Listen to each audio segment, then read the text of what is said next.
Alright everyone, welcome. Tonight, we're diving headfirst into the world of ancient Greek parties. And just to be clear, this isn't going to be some stuffy, intellectual gathering where everyone sips wine and nods politely. So, before you settle in too comfortably, take a quick moment to like this video and subscribe to the channel, but only if you genuinely enjoy the content I create here. Also, please let me know in the comments where you're watching from and what time it is for you.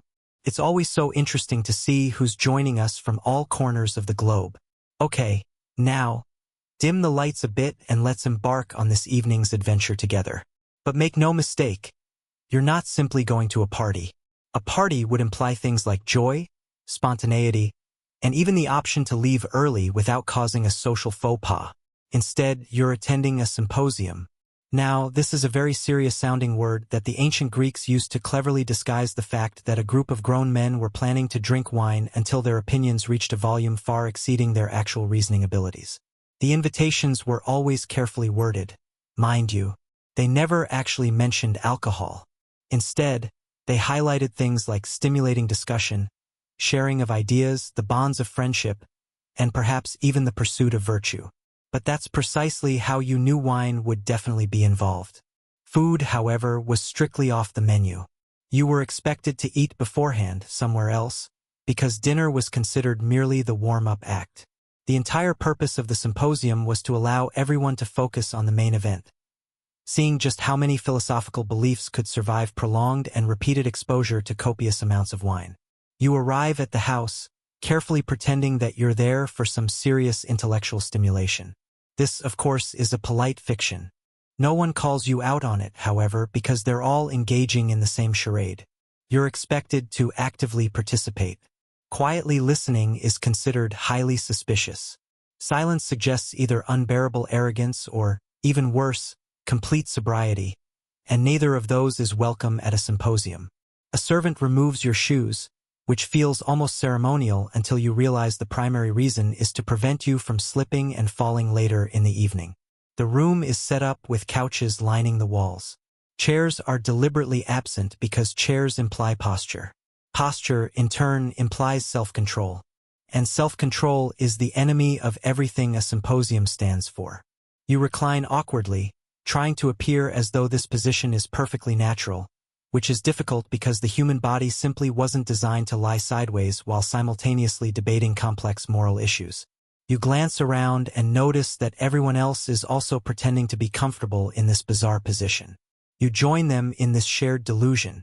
Your spine, however, will be filing a formal complaint sometime tomorrow.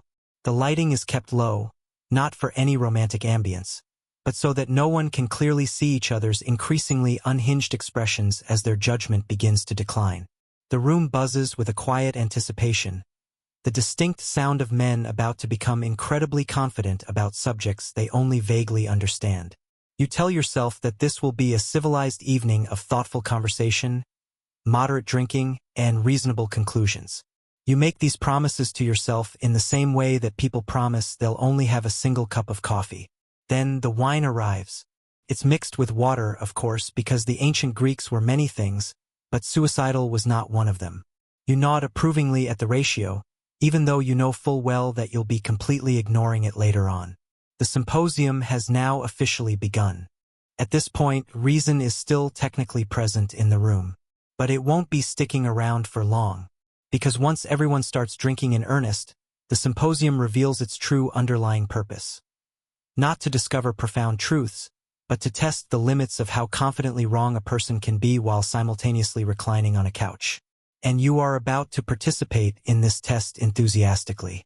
The moment you step into the room, you're expected to lie down. Not eventually, not after a polite hesitation, but immediately. Lingering on your feet for too long suggests uncertainty, and uncertainty is definitely not in vogue at a symposium. Chairs are conspicuously absent. This is entirely intentional. Chairs imply structure. Structure implies limits. And limits are the sworn enemy of whatever this night is about to become. You select a couch and recline, attempting to make it look natural and effortless. It is anything but natural.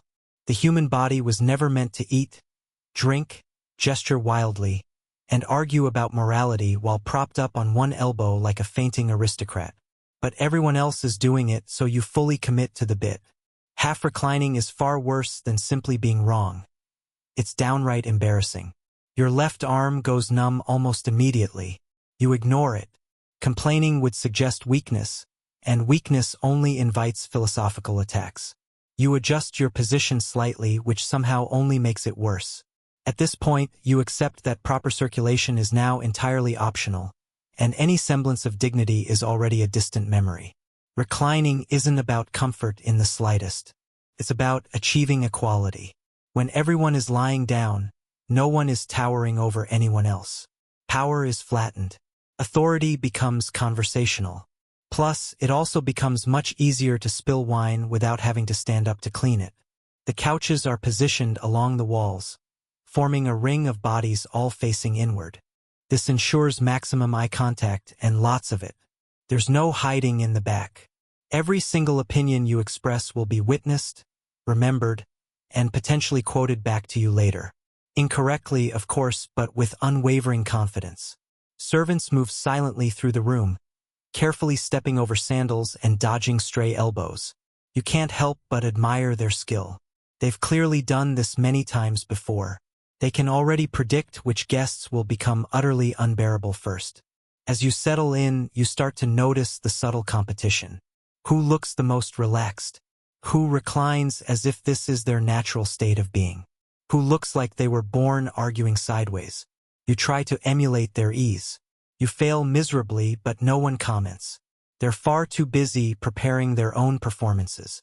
Lying down also slows down drinking, in theory. In practice, it simply makes refills even easier because cups are already practically horizontal. You hold yours carefully, telling yourself you will sip slowly and deliberately. This noble decision lasts for approximately one conversation. At this early stage, everyone is still relatively coherent. Voices are calm. Laughter is measured. Opinions are phrased politely. This is the illusion phase, the part of the evening that everyone remembers fondly. Even though it lasts for barely 10 minutes, you are now reclined, numb, and fully committed. The symposium has truly begun. The wine arrives sooner than you'd like and faster than you're prepared for. It's carried in with a certain ceremony, poured from a large communal bowl, and treated with a level of seriousness usually reserved for religious artifacts. This should be your first warning sign. You are then informed, politely yet confidently, that the wine has been mixed with water. This is meant to reassure you. It absolutely should not. Ancient Greek wine is nothing like modern wine. It's thicker, darker, and potent enough that drinking it straight would immediately turn the symposium into a full-blown public safety hazard. Dilution is not about moderation. It's about pure survival. You take your first sip cautiously, tastes sharp, earthy, and slightly offended that you're being so hesitant. You nod appreciatively, as if you actually understand the nuances of the wine. Everyone else does the same. This is a room full of men pretending they know exactly what they're doing. The ratio, you quickly realize, is ambitious. Not reckless just yet, but certainly confident. The host wants conversation to flow freely. He wants strongly held opinions. He wants heated arguments. He wants everyone just drunk enough to be brutally honest and just sober enough to articulate it poorly. You tell yourself you will pace your drinking carefully. This is a common thought at symposia, and almost always the last sensible one of the entire evening. You sip slowly, listening to the early conversations. Light topics, safe ideas, gentle teasing. Everyone is still performing the delicate dance of civilization. Then someone refills your cup. You didn't ask for this refill. It simply happens. The cup is never empty long enough to feel lonely. You briefly consider declining the refill, but that would suggest either arrogance or, even worse, weakness. So you accept it graciously while mentally recalculating how much actual control you have left over the situation. As the wine settles in, you feel warmer, looser, more articulate. You begin to believe that your thoughts are clearer and more profound than usual. This is, of course, entirely incorrect, but the confidence is convincing. You speak a little more frequently. You gesture a little wider. Your voice gains a certain weight, as if every sentence you utter now deserves rapt attention.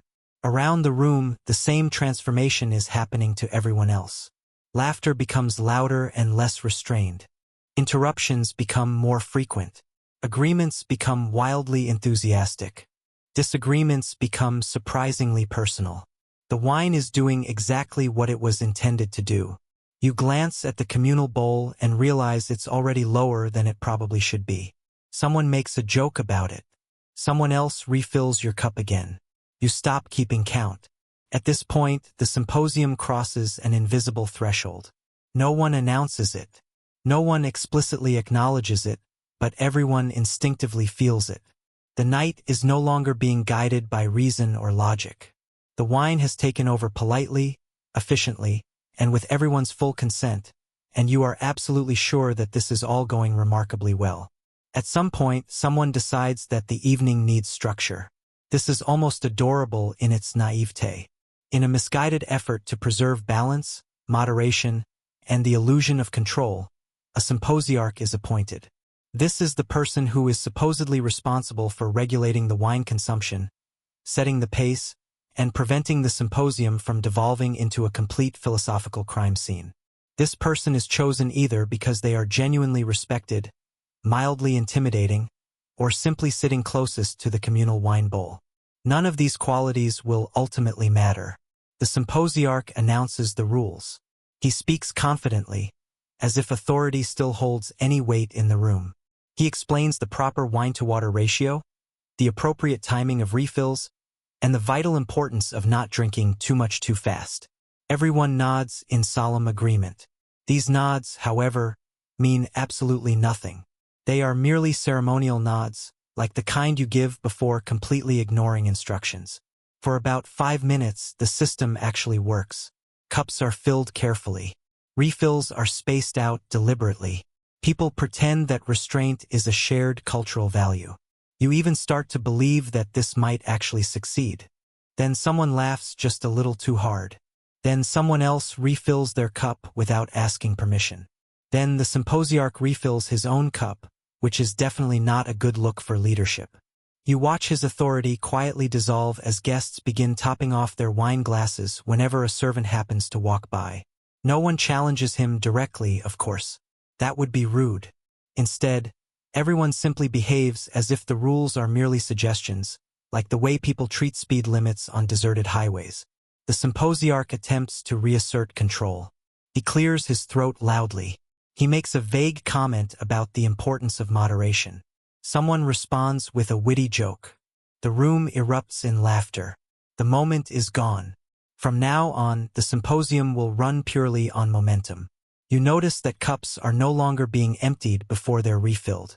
This is a significant development. Wine is now being stacked, layer upon layer.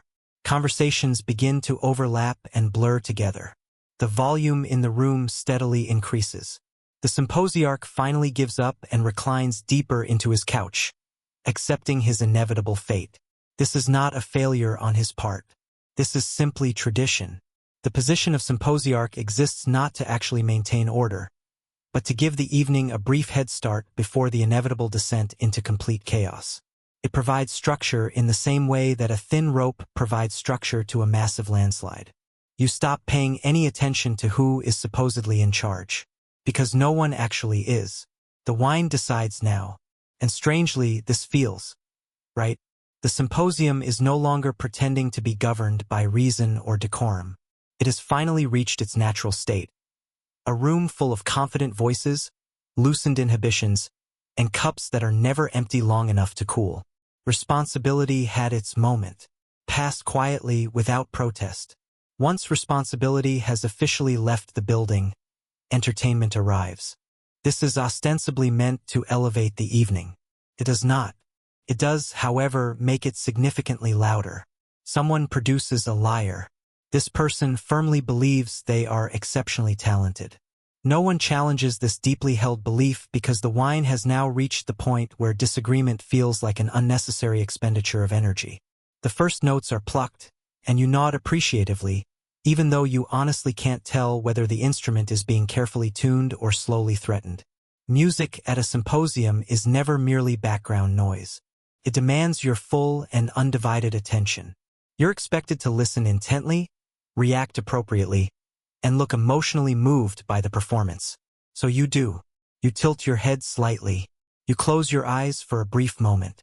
You adopt a thoughtful facial expression that clearly says, yes, this is culture. Even though what you're actually thinking is, this probably sounds much better from a considerable distance. Then comes the singing. Someone begins reciting poetry in a booming voice. Another person joins in enthusiastically. The rhythm is questionable. The volume is nothing short of ambitious. The confidence, however, is unmatched.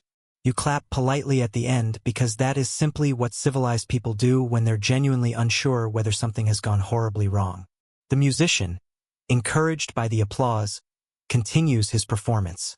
At this point, you realize that the true purpose of the music is not enjoyment. It's participation.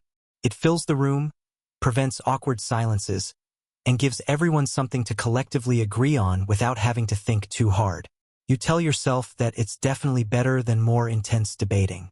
This may not actually be true, but it feels strangely comforting. As the wine works its way deeper into the fabric of the room, the music grows bolder and more experimental. Someone starts tapping along erratically. Someone else hums along, completely butchering the melody. A third person insists on correcting the melody and somehow manages to make it even worse. The lyre player accepts these contributions with remarkable grace, which is genuinely impressive considering the circumstances. You begin to sway slightly, not because you're actually enjoying the music, but because lying down and drinking copious amounts of wine has severely affected your sense of balance.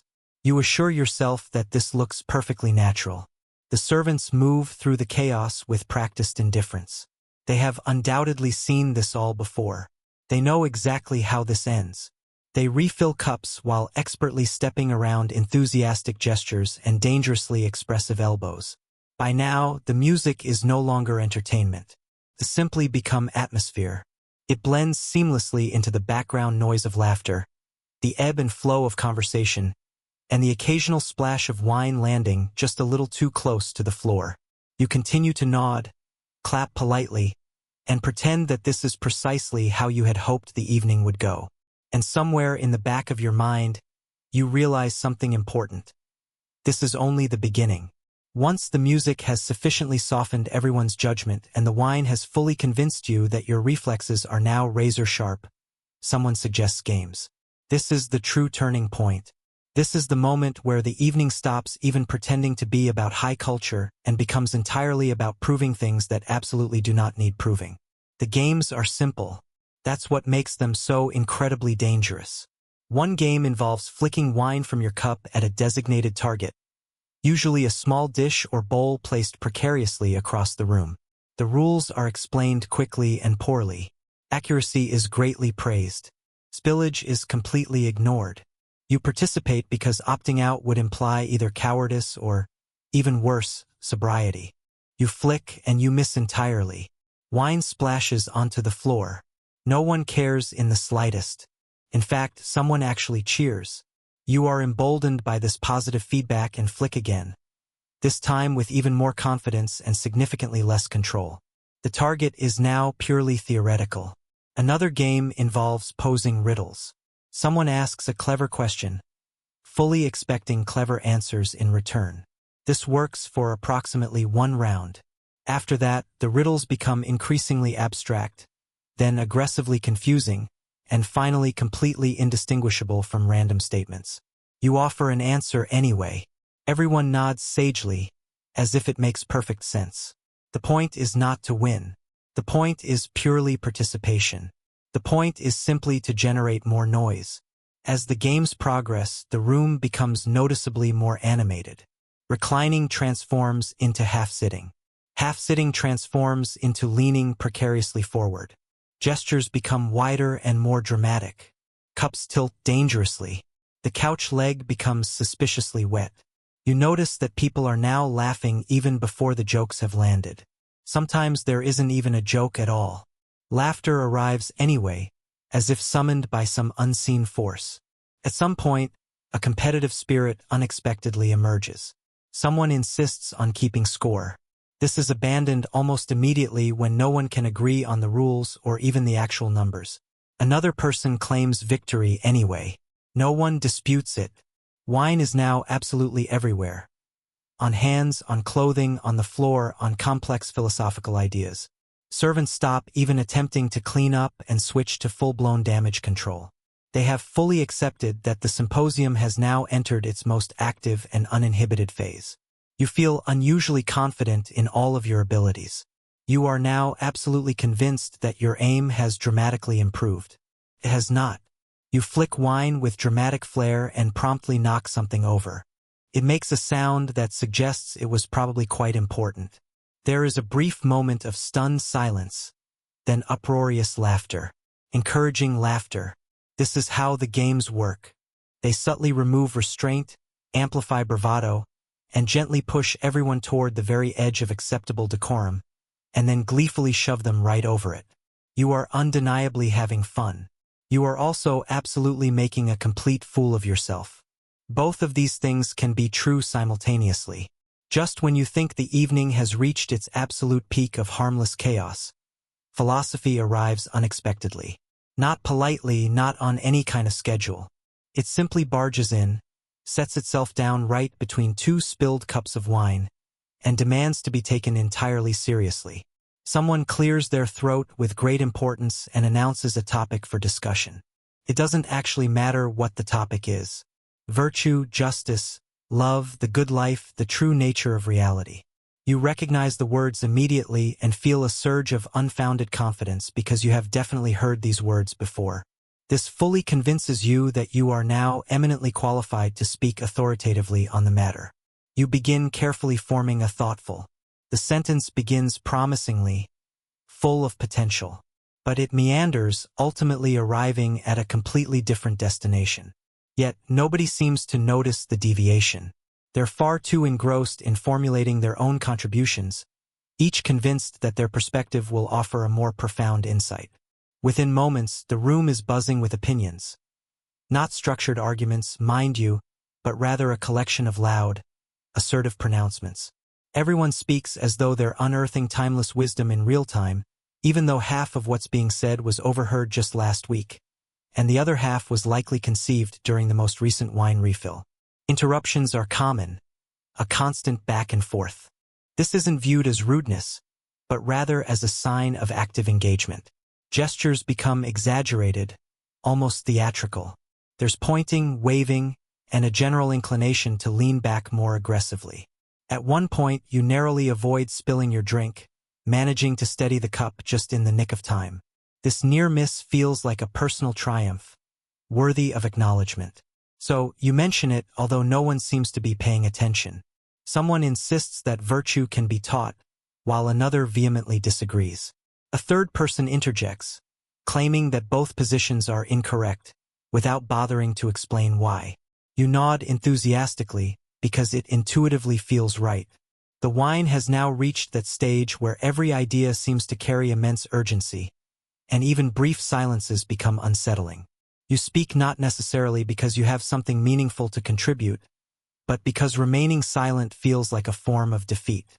Across the room, someone erupts in laughter at their own joke. Another person claps in agreement with a statement they didn't fully comprehend. This is how consensus is often reached in this environment. The debate intensifies, growing louder and more personalized. You feel passionately about something, though precisely what remains elusive, but the feeling itself is undeniable. And then it happens, you utter something that you immediately believe to be truly brilliant. It resonates, it feels significant, and it lands with unwavering confidence. For a fleeting moment, the room falls silent. Someone nods in approval. Another person repeats a portion of what you said, but with a slight inaccuracy. You revel in this moment of recognition. Tomorrow, you won't even remember what you said. But tonight, you are absolutely certain that it changed everything. Philosophy, fueled by alcohol, has taken complete control of the symposium. Inevitably, without any formal announcement, you begin speaking louder. It's not a conscious decision. It simply occurs, like the changing of tides or the way bad ideas gain momentum after a few glasses of wine. In your own mind, you're not shouting. You're projecting.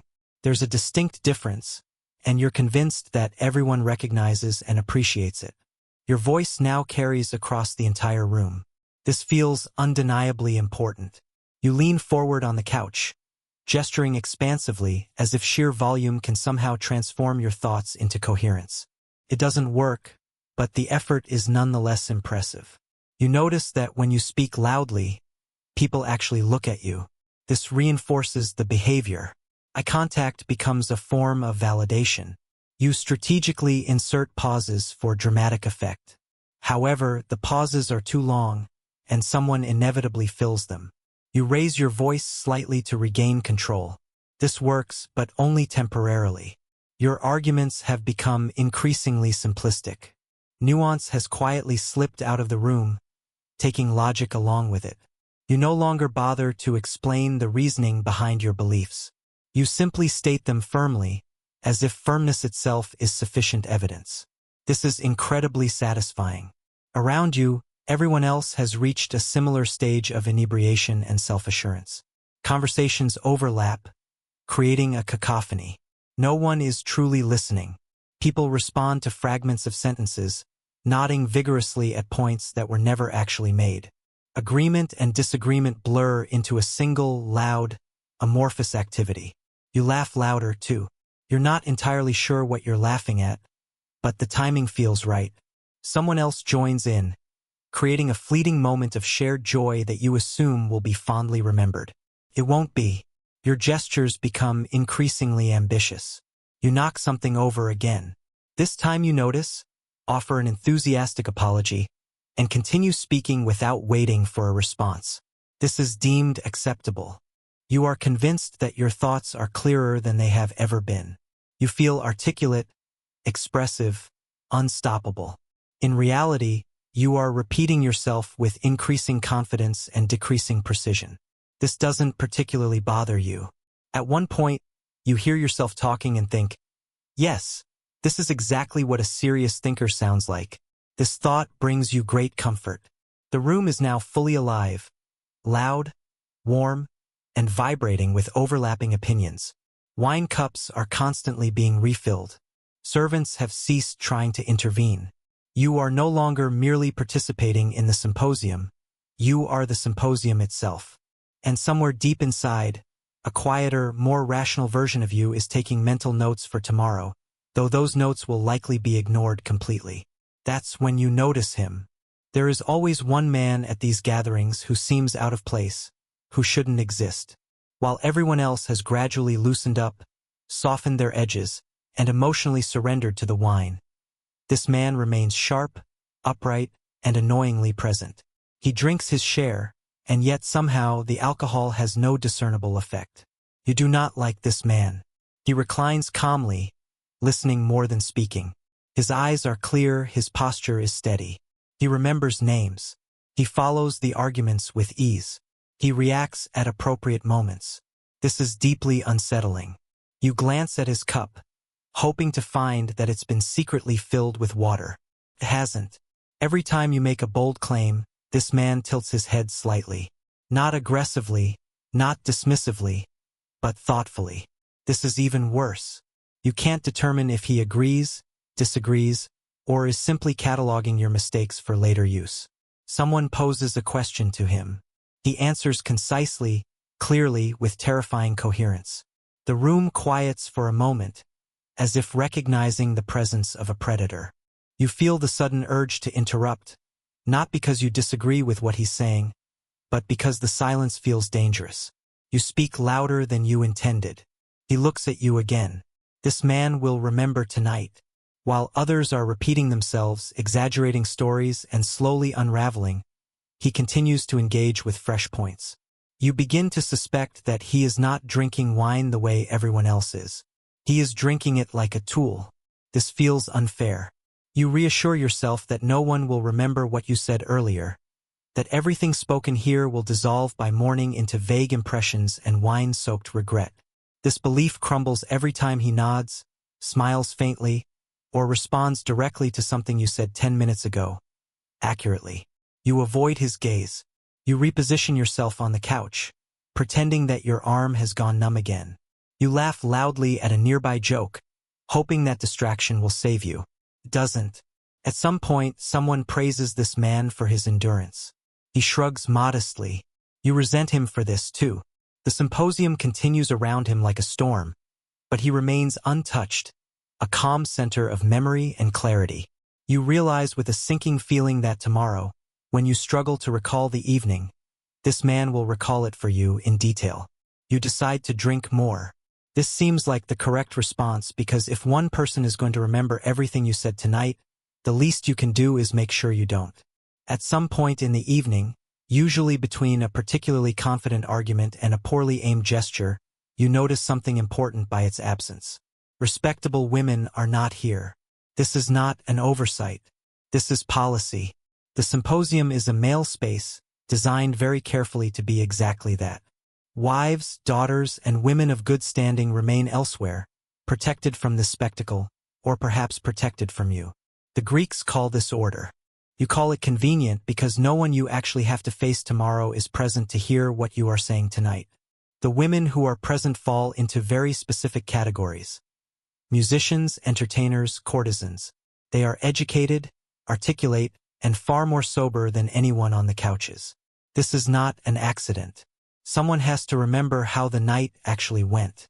They move through the room with practiced calm, playing instruments, singing, refilling cups, observing. They laugh at the right moments. They listen closely. They make mental notes that you will never have access to. You briefly convince yourself that this makes the symposium more philosophical. Fewer distractions, you think, just men and ideas. This is incorrect. The real effect is that the room becomes louder, bolder, and significantly more confident in opinions that have not been stress-tested by reality. Someone makes a dramatic statement about love. You nod along enthusiastically, forgetting that no one present is allowed to challenge this perspective from experience. Another man declares something about women's nature. You agree reflexively because agreement is easier than thought at this point. The entertainers remain neutral. They have heard all of this before, last week and the week before that, possibly from the same men. You attempt to impress one of them with an observation you are certain is clever. She smiles politely. This should concern you. It does not. The absence of respectable women creates a strange freedom. No restraint, no witnesses that matter. Opinions grow unchecked. Confidence inflates. The symposium becomes a sealed environment where ideas bounce around without resistance, growing louder and less accurate with every pass. You feel emboldened, safer, less accountable. This, you later realize, is exactly the problem. Because a room where only one kind of voice is allowed does not become wiser. It becomes louder. And tonight, volume is winning. By now, the room has changed. You can feel it. The air is thicker, heavier, layered with smoke, wine, sweat, and confidence. Lamps flicker. Shadows stretch along the walls.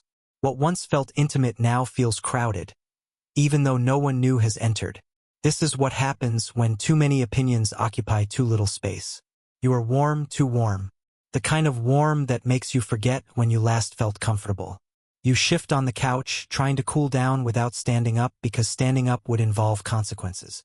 You loosen your clothing slightly and immediately feel like this was the right decision. It was not. Voices overlap constantly now. Conversations no longer take turns.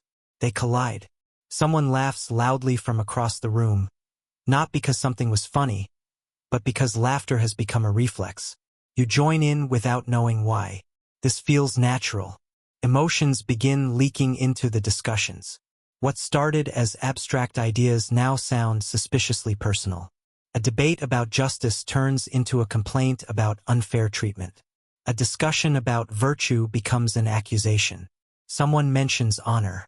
Someone else takes it personally. You are not sure why, but you nod. You find yourself reacting faster than you think. Words leave your mouth before they are fully formed. You interrupt someone mid-sentence, then immediately forget what you were going to say. You fill the silence with volume. This seems effective. The heat makes everything feel urgent. Every statement sounds like it matters deeply. You are convinced that if you don't speak now, your thought will disappear forever. This is incorrect, but you speak anyway. Several people speak at once. No one wins. Someone slams a cup down for emphasis. Wine spills. No one cleans it up. That would slow things down. Another person leans forward dramatically, knocking knees with a neighbor. Apologies are exchanged loudly and immediately forgotten. You notice faces are redder now. Eyes are brighter. Movements are sharper. The symposium has reached emotional operating temperature. This is where things are said that will echo quietly later, usually at inconvenient times. You feel alive, engaged, fully present. You also feel a faint sense of danger, like standing too close to a fire you built yourself. The room is no longer just hosting the symposium. The room is the symposium, pulsing, loud, emotional, and one careless sentence away from becoming unforgettable. At some point, the argument you were passionately defending simply disappears. It doesn't end. It doesn't resolve. It just quietly slips out of your grasp like a thought you were absolutely sure you had 5 seconds ago. This should alarm you. It does not. What remains is confidence. Pure, undiluted confidence.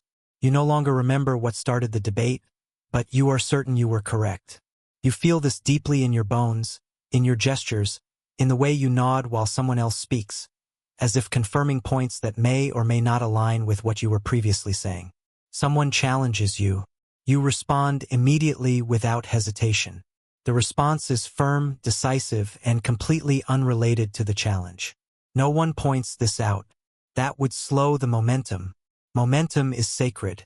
Now you begin repeating yourself. This feels intentional, like emphasis. You believe repetition adds strength. It does not, but the conviction behind it is impressive. Each time you restate your point, you do so louder, as if volume might summon clarity back into existence. Around the room, the same phenomenon is unfolding. Everyone has lost the thread, but no one has lost certainty. Statements float freely, detached from evidence, context, or even grammar. They collide occasionally and are immediately applauded. You hear yourself say something and think, "Yes, exactly. That's what I meant." Even though you have no idea what you meant, someone agrees with you enthusiastically. This feels validating. You do not question why they agree or what they think you said. Agreement is enough. You are no longer debating ideas. You are defending a feeling. The feeling that you are right and that this matters. Silence feels threatening. You feel it quickly. Others do the same. The room hums with overlapping declarations, none of which require follow-up. You lean back, satisfied. Your work here is done. You have contributed meaningfully to the evening's intellectual atmosphere. You know this because you feel very sure about it. Somewhere nearby, someone is still sober enough to notice the disconnect. You do not look at them. The symposium has reached a crucial stage, the point where clarity is gone, memory is unreliable, but confidence has achieved total independence. This is dangerous territory, but it feels incredible. Eventually, the symposium does not end. It simply loses momentum and collapses inward like a tired argument that can no longer support itself. No one announces that it's time to leave. People just begin failing to continue. You attempt to sit up fully. This was a mistake. Your body responds with a brief but firm reminder that reclining sideways for hours while drinking was not part of its design specifications. You pause, pretending this hesitation was intentional. No one questions it. Several people are doing the same thing. Around the room, conversations trail off mid-sentence. Someone begins a thought, forgets it halfway through, and replaces it with laughter. Another person stands up too fast, immediately regrets it, and pretends they were just stretching philosophically. A servant appears with a lamp. This is the universal signal. The night has entered its final phase, assisted departure. The servant does not ask if you need help. They already know. You rise carefully, one limb at a time, negotiating with gravity as if it might be open to compromise. The floor feels farther away than expected. The couch, which betrayed you earlier, now tries to pull you back in. You refuse. Shoes are returned to you. You stare at them briefly, as if unsure what their purpose is. Eventually, you put them on, not correctly but adequately. Outside, the night air hits you with brutal honesty. It is colder, sharper, and far less impressed by your confidence. You inhale deeply and immediately regret it. The wine does not appreciate fresh air. Someone places a steadying hand on your arm. You accept this without comment. Independence is no longer a priority. As you walk, the street seems longer than it was on the way in. The lamplight sways, shadows stretch. You feel both deeply thoughtful and profoundly empty. This feels philosophical, so you decide not to question it. You attempt to recall the evening. You remember fragments, laughter, strong opinions, the sober man's face, something you said that felt important. The details are gone, but the certainty remains that you were brilliant. Your escort listens patiently as you summarize your own thoughts to yourself out loud. They do not respond. This is kindness. When you finally reach your door, you pause. You might feel like something significant has occurred, something that will last, something truly memorable. But you won't remember it. Tomorrow, you'll wake up with a throbbing headache, a parched mouth, and that nagging suspicion that you owe someone an apology, although you won't be able to pinpoint who. Yet, tonight, you're utterly convinced the symposium was a triumph. You made it through, and in ancient Greece, that alone counted as participation. Morning, however, arrives with absolutely no regard for your nocturnal activities. There's no smooth transition, no respectful pause for reflection. You wake up feeling as though you've been summoned by an irate deity who has reviewed your behavior and found it severely lacking. Your head aches in a way that feels profoundly philosophical. Your mouth is as dry as a desert. Your eyes resist any attempt to open them, and your body simply refuses to cooperate without a serious negotiation. You lie motionless for a moment, hoping this is just a passing phase. It's not. As your memory returns, it does so selectively and with a touch of cruelty. You remember confidence. You remember raising your voice. You remember being absolutely certain you were right about everything. You just can't recall why. Fragments of the night surface. A particular gesture you made, a laugh that stretched on for far too long, a sentence that began with unwavering conviction but ended somewhere decidedly unsafe. You replay these moments, hoping clarity will emerge. But instead, you only uncover new layers of regret, and you slowly sit up. This feels like a mistake, but you press on regardless. The room seems to tilt slightly, as if offering its own commentary on your current state. You interpret this as criticism. Now comes the real danger, running into people. Every passerby feels like a potential witness to your misdeeds. Did they hear you last night? Did they hear about you last night? You scan faces, searching for signs of recognition, judgment, or, even worse, amusement. Someone greets you warmly. This does not reassure you in the slightest. Warmth implies memory, and that's precisely what you're trying to avoid. You attempt to reconstruct the symposium logically. There was wine, of course. There was lively debate. There was laughter. At some point, you were definitely winning an argument. You are certain of this fact. The complete lack of evidence doesn't trouble you. It simply annoys you. Then you remember him, the sober man, the one who actually listened to you, the one who nodded attentively, the one who will remember everything you said, accurately and without any mercy. You feel a chill that has nothing to do with the morning air. You seriously consider avoiding him indefinitely. Throughout the day, even ordinary tasks feel heavier than usual. Conversations seem louder, more intrusive. Every sound feels like a personal attack. You solemnly promise yourself that you will never, ever drink that much again. This promise feels completely sincere and will last right up until the next invitation arrives. By evening, the worst of the discomfort begins to fade, leaving behind a familiar sense of resignation. Whatever you said, whatever you did, it's too late to take it back now. The symposium has passed into memory. Your memory, fractured and forgiving. Others' memories, precise and permanent. You tell yourself, this is part of the process. This is how ideas are tested and refined. This is how men learn, mostly. This is how men learn to pace their drinking. You survive the morning, you survive the day, and by nightfall you almost believe you'd do it all again. With a little distance and a lot of water, you begin to understand what last night really was. It wasn't pure chaos, but it wasn't exactly a model of refinement either. It was something in between, a strange human machine that turned wine, voices, egos, and time into ideas that occasionally mattered. Ancient Greek parties didn't produce groundbreaking philosophy because everyone behaved themselves perfectly. They produced philosophy precisely because people didn't.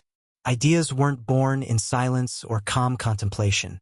They emerged from heated arguments, contradictions, wild exaggerations, and the sheer refusal to stop talking, even when logic had clearly abandoned the building. You didn't attend the symposium to discover truth. You attended to test it, loudly, imperfectly, and in front of witnesses. You threw thoughts into the room the way others threw wine, carelessly, enthusiastically, and with very little concern for the cleanup afterward. Most of what was said last night will ultimately never matter. It will dissolve into half-remembered jokes, embellished retellings, and second-hand embarrassment. But a few fragments, a provocative question, a bold challenge, a glaring contradiction, will linger. Someone will remember them. Someone will revisit them sober. Someone will write them down later, minus the slurring and the overconfidence. This is the part that history often prefers to ignore. The great ideas of ancient Greece didn't spring fully formed from serene minds. They were hammered out in rooms like this. Smoky, loud, uncomfortable rooms where men reclined awkwardly, drank too much wine, interrupted each other constantly, and mistook overconfidence for genuine insight, until insight occasionally appeared by complete accident. You weren't just attending a party. You were participating in a social engine. The symposium was a place where social hierarchies softened, personal restraint loosened, and voices collided without a clear victor emerging. It allowed people to say the wrong thing loudly enough for someone else to correct it later. That correction, not the original pronouncement, is what ultimately survived.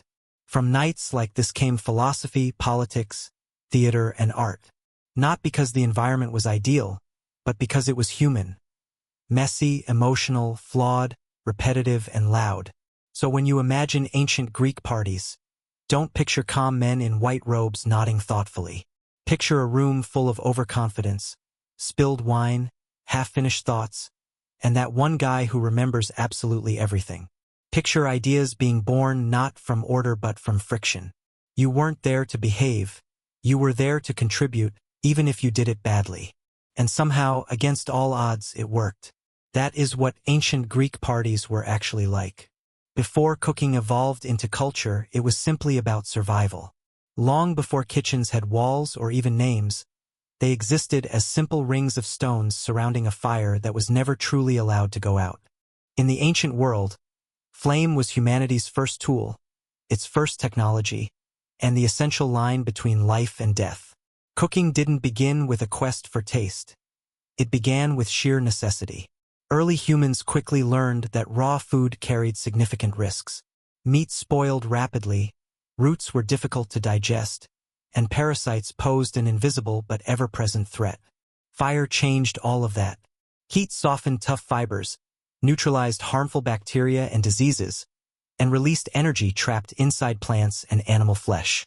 A roasted animal wasn't just safer to eat. It fed more people for a longer period of time.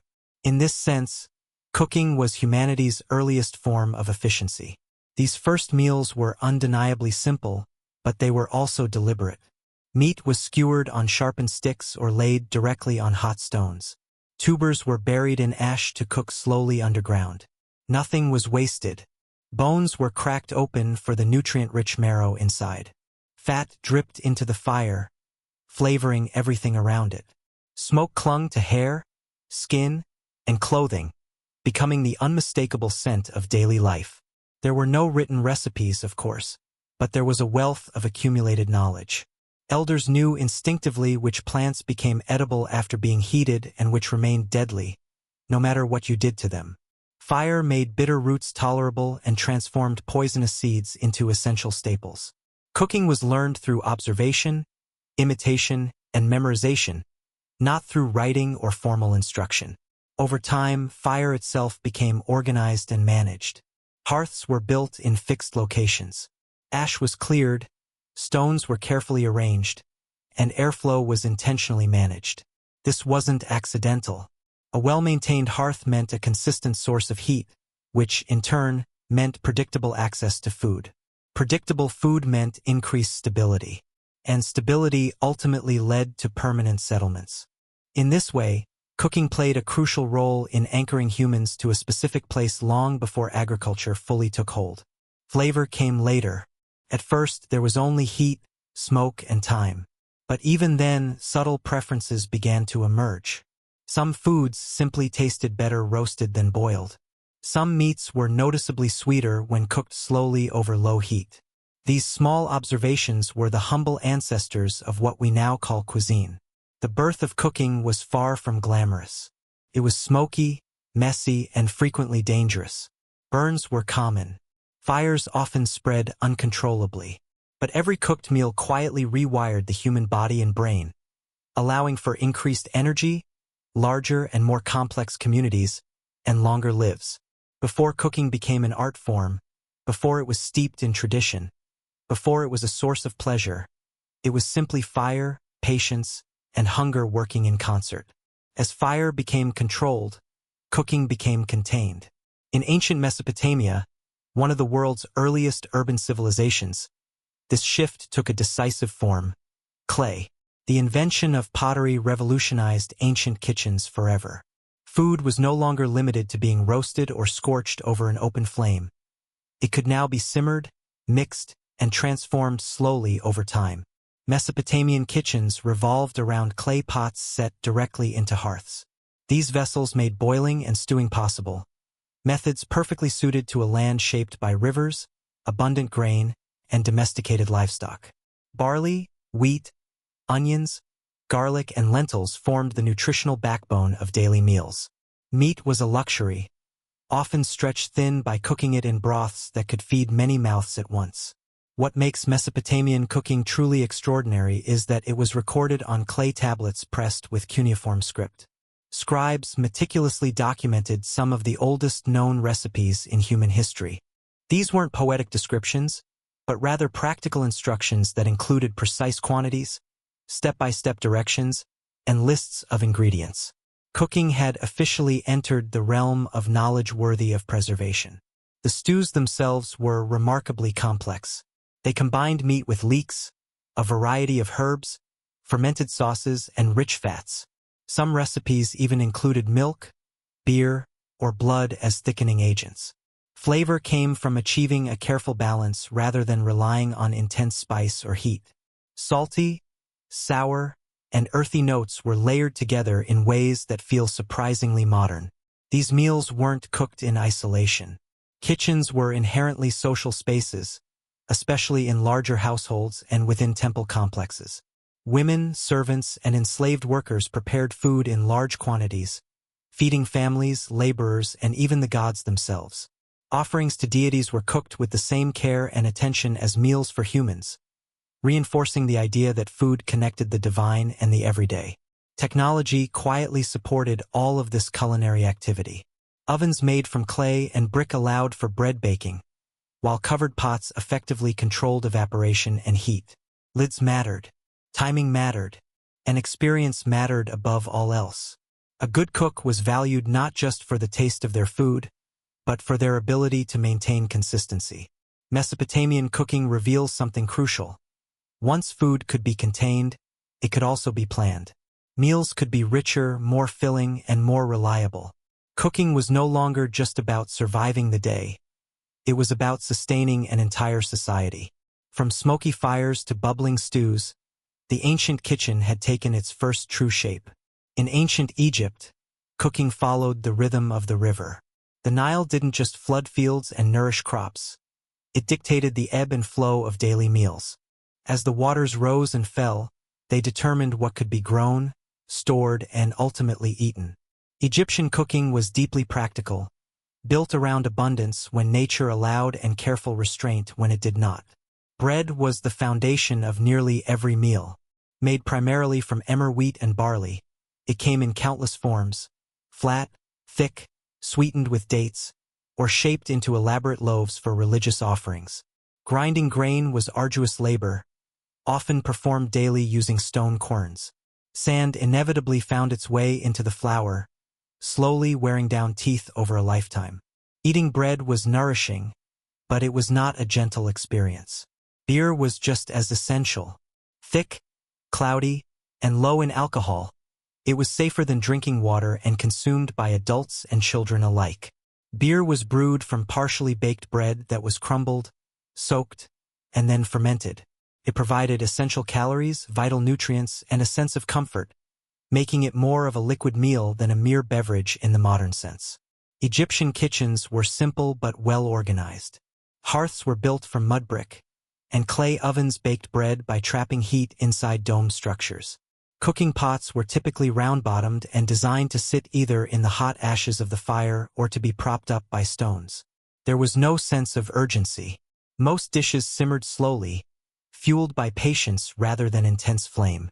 Vegetables filled the gaps that meat simply couldn't. Onions, leeks, garlic, lettuce, and various legumes were common, eaten fresh or cooked into hearty stews. Fish from the Nile was widely consumed, often dried or salted for preservation. Meat, beef, goat, or poultry, was typically reserved for festivals, temple celebrations, and the tables of the wealthy. For most people, it was an occasional treat rather than a daily expectation. Spices existed, but they were used with subtlety. Coriander, cumin, and a variety of locally grown herbs were used sparingly, enhancing rather than overpowering the natural flavors of the food. Honey was the primary sweetener, added to breads and cakes for special occasions. Cooking aimed for nourishment, balance, and familiarity, not for extravagant excess. Food was also deeply symbolic. Offerings placed in tombs and temples mirrored real meals, reflecting the belief that eating continued even after death. To cook well was not just to live well. It was to prepare for eternity. In Egypt, cooking was steady, repetitive, and reliable. It fed a civilization that deeply valued order, continuity, and harmony with the natural world. One loaf of bread and one cup of beer at a time. In ancient Greece, cooking stepped out of the dark, enclosed interior and into the open air. Greek homes were built around courtyards, and so were their kitchens. Smoke escaped freely upward, sunlight poured in from above, and meals were shaped as much by the local climate as by deeply ingrained cultural traditions. Cooking here was simpler than in Mesopotamia or Egypt, but no less intentional. At the very center of Greek cooking was olive oil. It was fat, fuel, flavor enhancer, and a means of food preservation, all rolled into one essential ingredient. Olive oil replaced animal fat in most dishes, used for frying, drizzling, and even storing food. Bread dipped in olive oil was considered a complete meal. Vegetables cooked in olive oil were deemed to be fully satisfying. Even fish was often simply grilled and finished with nothing more than a generous drizzle of olive oil and a sprinkle of fresh herbs. Greek kitchens relied primarily on portable clay braziers rather than fixed hearths. These small charcoal stoves could be easily moved depending on the weather or the specific occasion. Pots were placed directly on top, allowing for boiling and stewing, while skewers were used for roasting meat over an open flame. This inherent flexibility suited a society that deeply valued outdoor living and communal meals. Grains remained an essential part of the diet, but bread in Greece was typically rough and dense, often mixed with barley. Wheat bread existed, but it was relatively expensive and associated with higher social status. For most people, simple porridge and flatbreads were the everyday staples. Meals were filling and nourishing, rather than extravagantly indulgent. Vegetables were abundant and played a central role in Greek cuisine. Cabbage, onions, lentils, chickpeas, and various leafy greens appeared constantly, cooked simply or eaten raw. Fish, especially in coastal communities, was far more common than meat. Meat itself was closely tied to the practice of sacrifice. Animals were typically slaughtered during religious festivals, and cooking became a public, ritualized act. The gods received the smoke and fat as offerings, while the people ate the rest. Flavor in Greek cooking came from careful restraint. Herbs such as oregano, thyme, and mint added subtle aromas without overpowering the underlying flavors of the food. Garlic was a common addition. Wine was often used in cooking, and vinegar was used to sharpen sauces. Spices from distant lands existed, but they were rare and costly, used sparingly if at all. Meals were often social but structured. Men frequently ate together at symposia, reclining while servants brought them food and drink. Women typically cooked the food but rarely participated in these gatherings. Cooking, therefore, reflected existing social boundaries as much as culinary preferences. Greek cuisine was essentially about achieving a delicate balance between simplicity and nourishment, ritual and daily routine. The kitchen wasn't meant to impress or to overwhelm. It was meant to sustain the body, nurture the mind, and support civic life, one olive oil-drenched dish at a time. In ancient Rome, cooking diverged into two very distinct worlds. There was the opulent kitchen of the wealthy, filled with a vast array of specialized tools, a retinue of dedicated servants, and a seemingly endless supply of imported ingredients. And then there was the bustling street, where the vast majority of Romans actually ate their daily meals. Most of the population lived in cramped apartment blocks with little or no space for cooking. Open flames were dangerous, and private kitchens were relatively rare. As a direct result, Roman cities became home to some of the first true street food cultures in recorded history. Thermopolia, the ancient Roman equivalent of fast food restaurants, lined the streets. These were small food shops with counters embedded with large clay jars that held various hot dishes. Stews, beans, lentils, bread, sausages, and a variety of fried foods were served quickly and efficiently to busy workers, weary travelers, and the urban poor. You ate standing up, often with your hands, surrounded by the constant noise, thick smoke, and shouting vendors. Convenience mattered far more than comfort or ambience. For those who did have the means to cook at home, Roman kitchens were functional but often smoky. Hearths burned wood or charcoal, and bronze or iron cookware was designed to withstand intense heat. Romans roasted, boiled, fried, and baked with confidence and skill. Bread ovens existed both privately and publicly, producing vast quantities of loaves on an almost industrial scale to feed cities with hundreds of thousands of inhabitants. The defining feature of Roman cooking, however, was the pervasive use of a fermented fish sauce known as garum. Made from fish guts left to rot in the sun, garum was intensely salty, pungent, and utterly unavoidable. It was added to nearly everything, from meat and vegetables to wine and desserts. To Roman tastes, it was not disgusting or off-putting. It was absolutely essential. Roman cuisine was also remarkably global in scope. The empire drew ingredients from across Europe, North Africa, and the Near East. Pepper was brought in from India, dates from the desert regions, and wine from Gaul and Spain. Wealthy Roman families engaged in fierce competition through displays of extravagance. They served exotic animals, stuffed dormice, and elaborate, multi-course meals designed not only to satiate, but also to deeply impress their guests. Cooking in elite Roman homes was truly a performance art. Professional cooks managed teams of slaves, precisely timing each dish to complement the flow of conversation and the overall spectacle. Recipes, such as those recorded by writers like Apicius, emphasized excess, complexity, and novelty, showcasing food as a symbol of status. However, beneath this veneer of luxury, the average Roman meal remained simple. Bread, olives, beans, and watered-down wine were staples, while meat was an occasional treat. Hunger was a common reality, and cooking starkly reflected the empire's deep inequalities. In Rome, food permeated every aspect of life, in kitchens, on the streets, in temples, and at lavish banquets.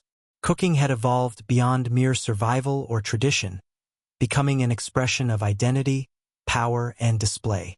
In the Aztec Empire, cooking began not only with fire but also with the essential use of stone. Maize was the cornerstone of their daily diet, but it couldn't be consumed raw. It had to undergo a transformation through nixtamalization, a process that involved soaking dried corn kernels in an alkaline solution made from lime or ash. This softened the kernels, unlocked vital nutrients, and converted maize into a sustainable food source capable of supporting an entire empire. This wasn't a matter of accidental chemistry. It was inherited knowledge carefully refined over centuries. Without nixtamalization, corn could cause malnutrition, but with it, maize became a complete and nourishing food. Every Aztec kitchen relied on this subtle yet ingenious technique. Once prepared, the corn was ground by hand on a metate, a flat stone, using a heavy grinding tool called a mano. This was an exhausting daily task, typically performed by women before dawn. The result was masa, a soft dough that formed the basis for tortillas, tamales, and a multitude of other dishes. Cooking began early because hunger was an insistent master. Aztec hearths were simple, usually consisting of 3 stones supporting a clay comal, a flat griddle heated over an open fire. Tortillas were cooked quickly, flipped by hand, and eaten fresh. They weren't mere side dishes but served as plates, spoons, and the fundamental staple all in one. Everything was wrapped within them. Beans, squash, chilies, tomatoes, and herbs completed their meals. Meat was a rarity. Turkey, dog, fish, or insects might appear occasionally, but most people consumed plant-based diets out of necessity, not ideology. Chilies provided heat, flavor, and served as a preservative. Meals were spicy, smoky, and intensely aromatic. Chocolate was among the most prized drinks.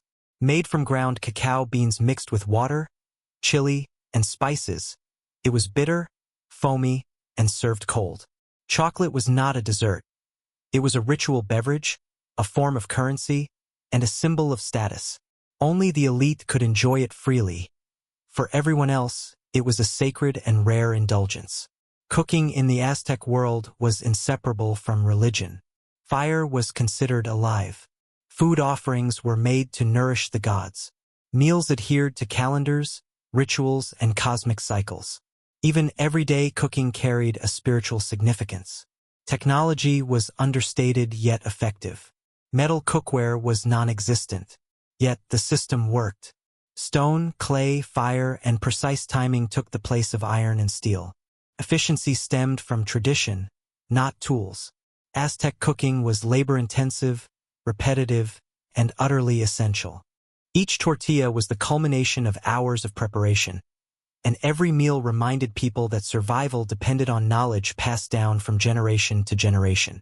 Here, cooking wasn't about luxury or ostentation. It was about discipline and devotion made edible.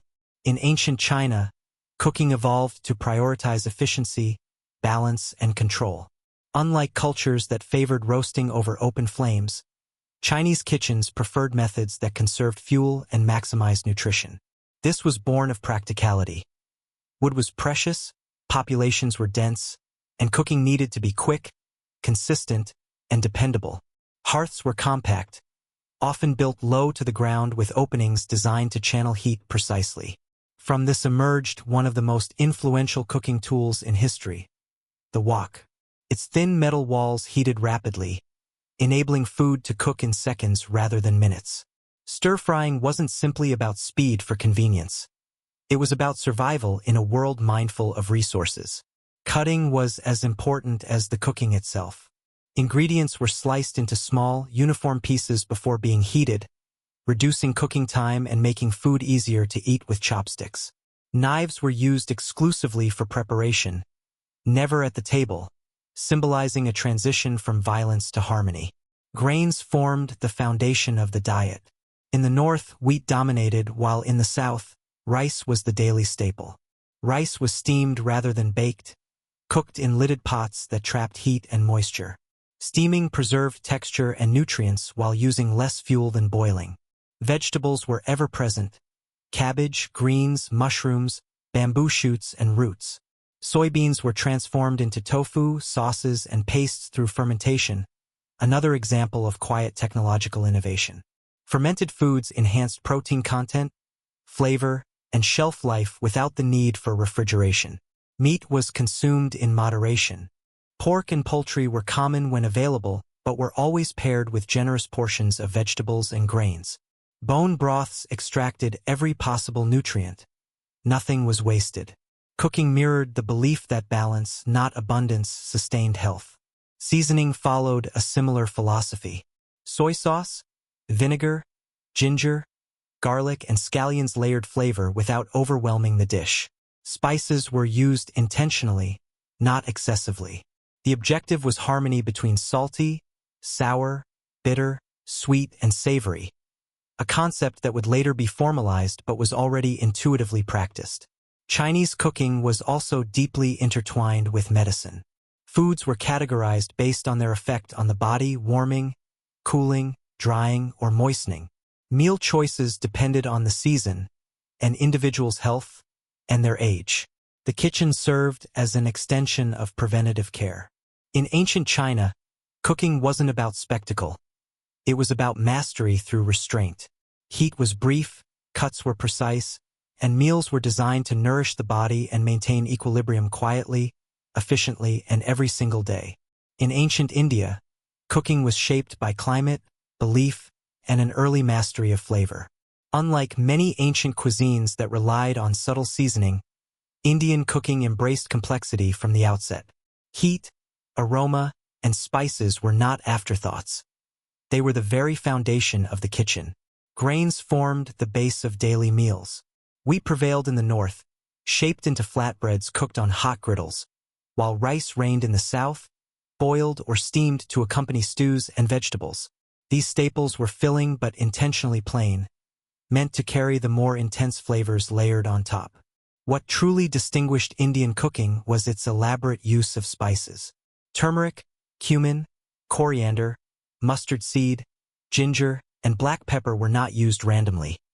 They were toasted, ground, and combined with purpose. Spices preserved food in hot climates, aided digestion, and added depth without relying heavily on meat. Cooking here was a form of chemistry guided by experience. Fire was carefully controlled but constant. Clay hearths burned wood or dried dung, producing steady heat ideal for slow cooking. Pots were thick-walled, designed to simmer lentils, vegetables, and grains into nourishing stews. These dishes could cook unattended, freeing up time for work and ritual. Meat consumption varied significantly. In many regions, it was limited or avoided altogether due to religious beliefs. The cow, in particular, became sacred, shaping diets around dairy rather than slaughter.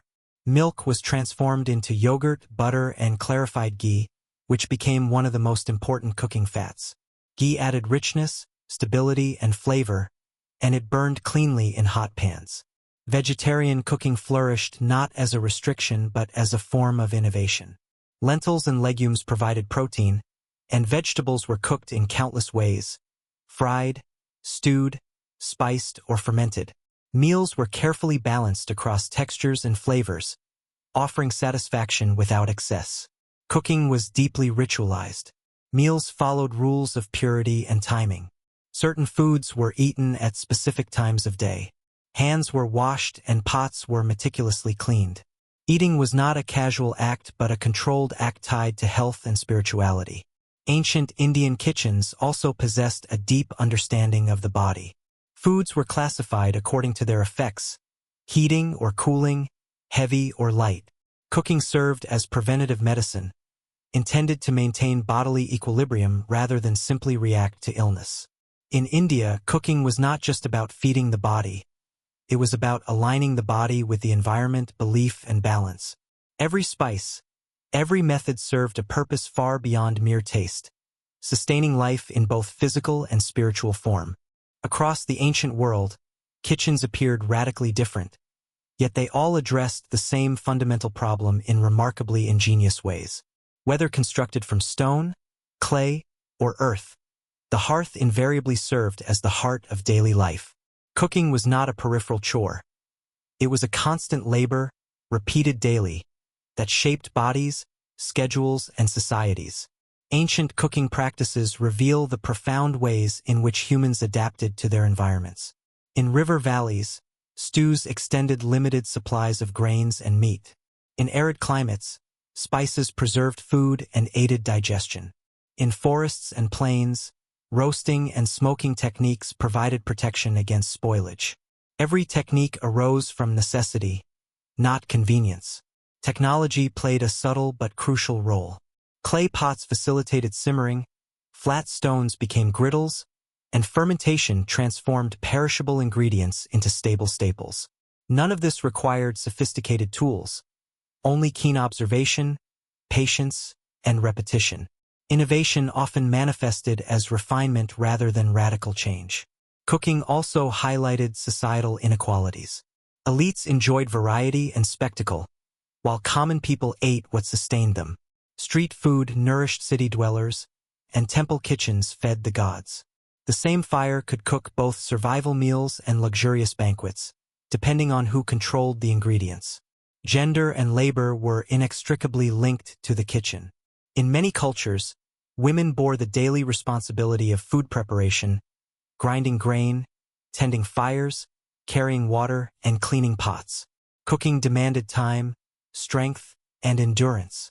Meals were not effortless. They were earned. Food conveyed meaning beyond mere nutrition.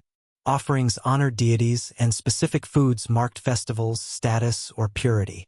What one ate and how reflected identity. Cooking defined belonging as much as language or dress. Despite the hardships, ancient cooking was incredibly efficient. Nothing was wasted. Bones became broth, ash became fertilizer, and leftovers became tomorrow's meal. Modern abundance often obscures this inherent wisdom, but ancient kitchens operated with precision and restraint. Perhaps most striking is the enduring familiarity of these ancient meals: bread, stews, sauces, flatbreads, and fermented foods. These are not relics but foundations that persist today. Modern kitchens owe a greater debt to ancient ones than we often realize. Cooking in the ancient world was slow, smoky, and demanding, but it was also intelligent, adaptable, and deeply human. Each meal represented centuries of accumulated knowledge passed down through generations, long before written science or modern technology. Ancient cooks solved the most crucial problem of all: how to transform nature into nourishment, day after day, with whatever tools were at their disposal. Nikola Tesla was born in 1856 during a violent lightning storm in a small village within the Austrian Empire. According to family lore, a thunderclap echoed across the sky at the very moment of his birth, leading a midwife to pronounce him a child of darkness. His mother calmly countered, "No, a child of light."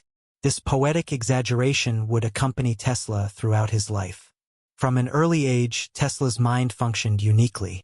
He didn't simply imagine ideas vaguely. He visualized them fully formed. As a child, he experienced powerful visual hallucinations. Sudden flashes of light accompanied by images so vivid they blurred the line with reality. These episodes were unsettling, but they also trained his mind to operate internally. To cope, Tesla learned to deliberately visualize objects, rotating them in his mind, testing them mentally, and correcting flaws before ever constructing anything physically. This innate ability would later become his greatest asset. Tesla grew up immersed in language, discipline, and expectation. His father, a Serbian Orthodox priest, wanted him to pursue a life of letters, not machines. His mother, despite being illiterate, was a gifted inventor in her own right, crafting household tools and mechanical aids purely from intuition. Tesla later credited her with sparking his inventive spirit, even though she never wrote a word. As a boy, Tesla displayed obsessive tendencies. He memorized entire books, performed mental calculations for amusement, and developed a compulsive relationship with patterns and repetition. He was physically frail but mentally relentless. Sleep came in short bursts, and his thoughts never ceased racing. Illness nearly claimed his life during his teenage years. Bedridden with cholera, Tesla hovered near death for months. In a moment of desperation, his father promised that if Tesla survived, he would allow him to study engineering. Tesla recovered and never forgot the bargain. From that point forward, his life became singularly focused on mastering electricity. Even as a student, Tesla struggled with authority.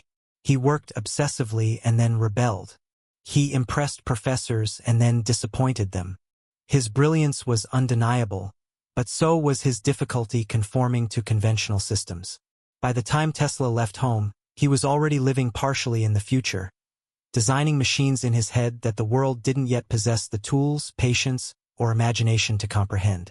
When Nikola Tesla left his childhood home to study engineering, he didn't approach education as a student seeking guidance but as a man convinced that his mind already worked faster than the established systems.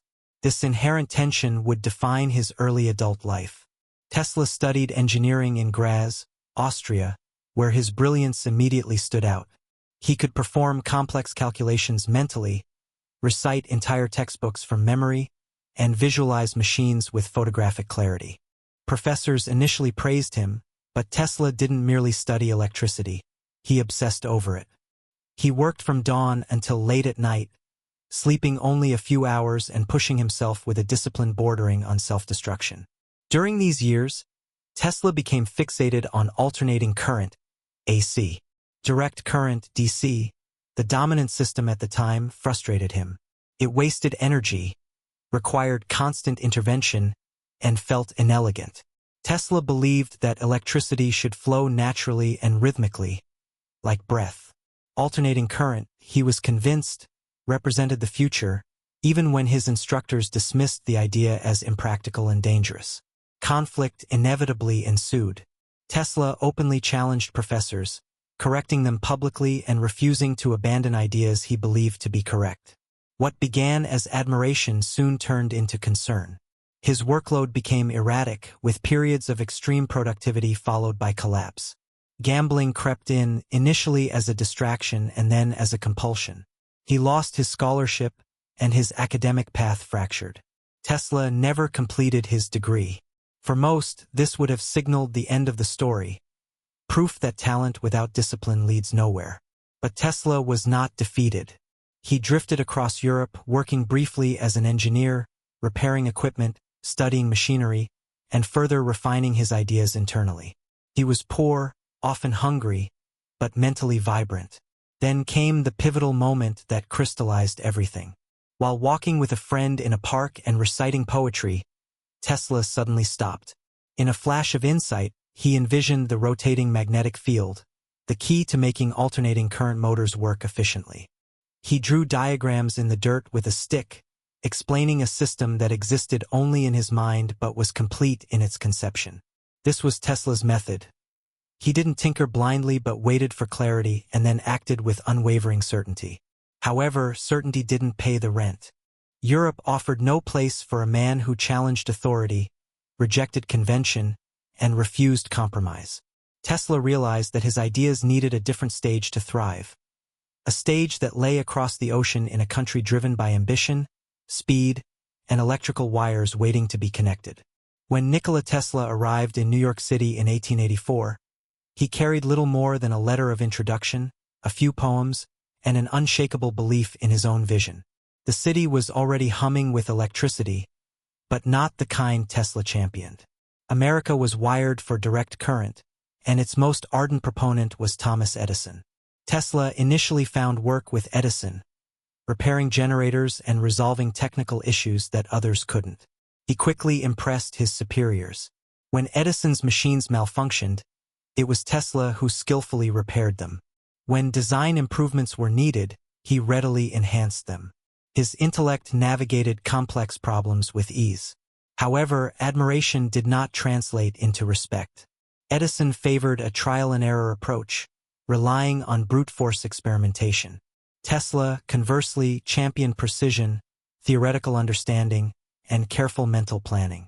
The two men could not have been more dissimilar in their approaches. Edison was famously skeptical of alternating current, AC, dismissing it as hazardous and impractical. Tesla, on the other hand, considered direct current, DC, to be inefficient and restrictive. This professional disagreement quickly escalated into an ideological conflict. Tesla asserted that Edison had promised him a substantial bonus for improving his machines, a promise Edison later brushed off as a mere jest. Whether it was a simple misunderstanding or outright deception, the outcome remained the same.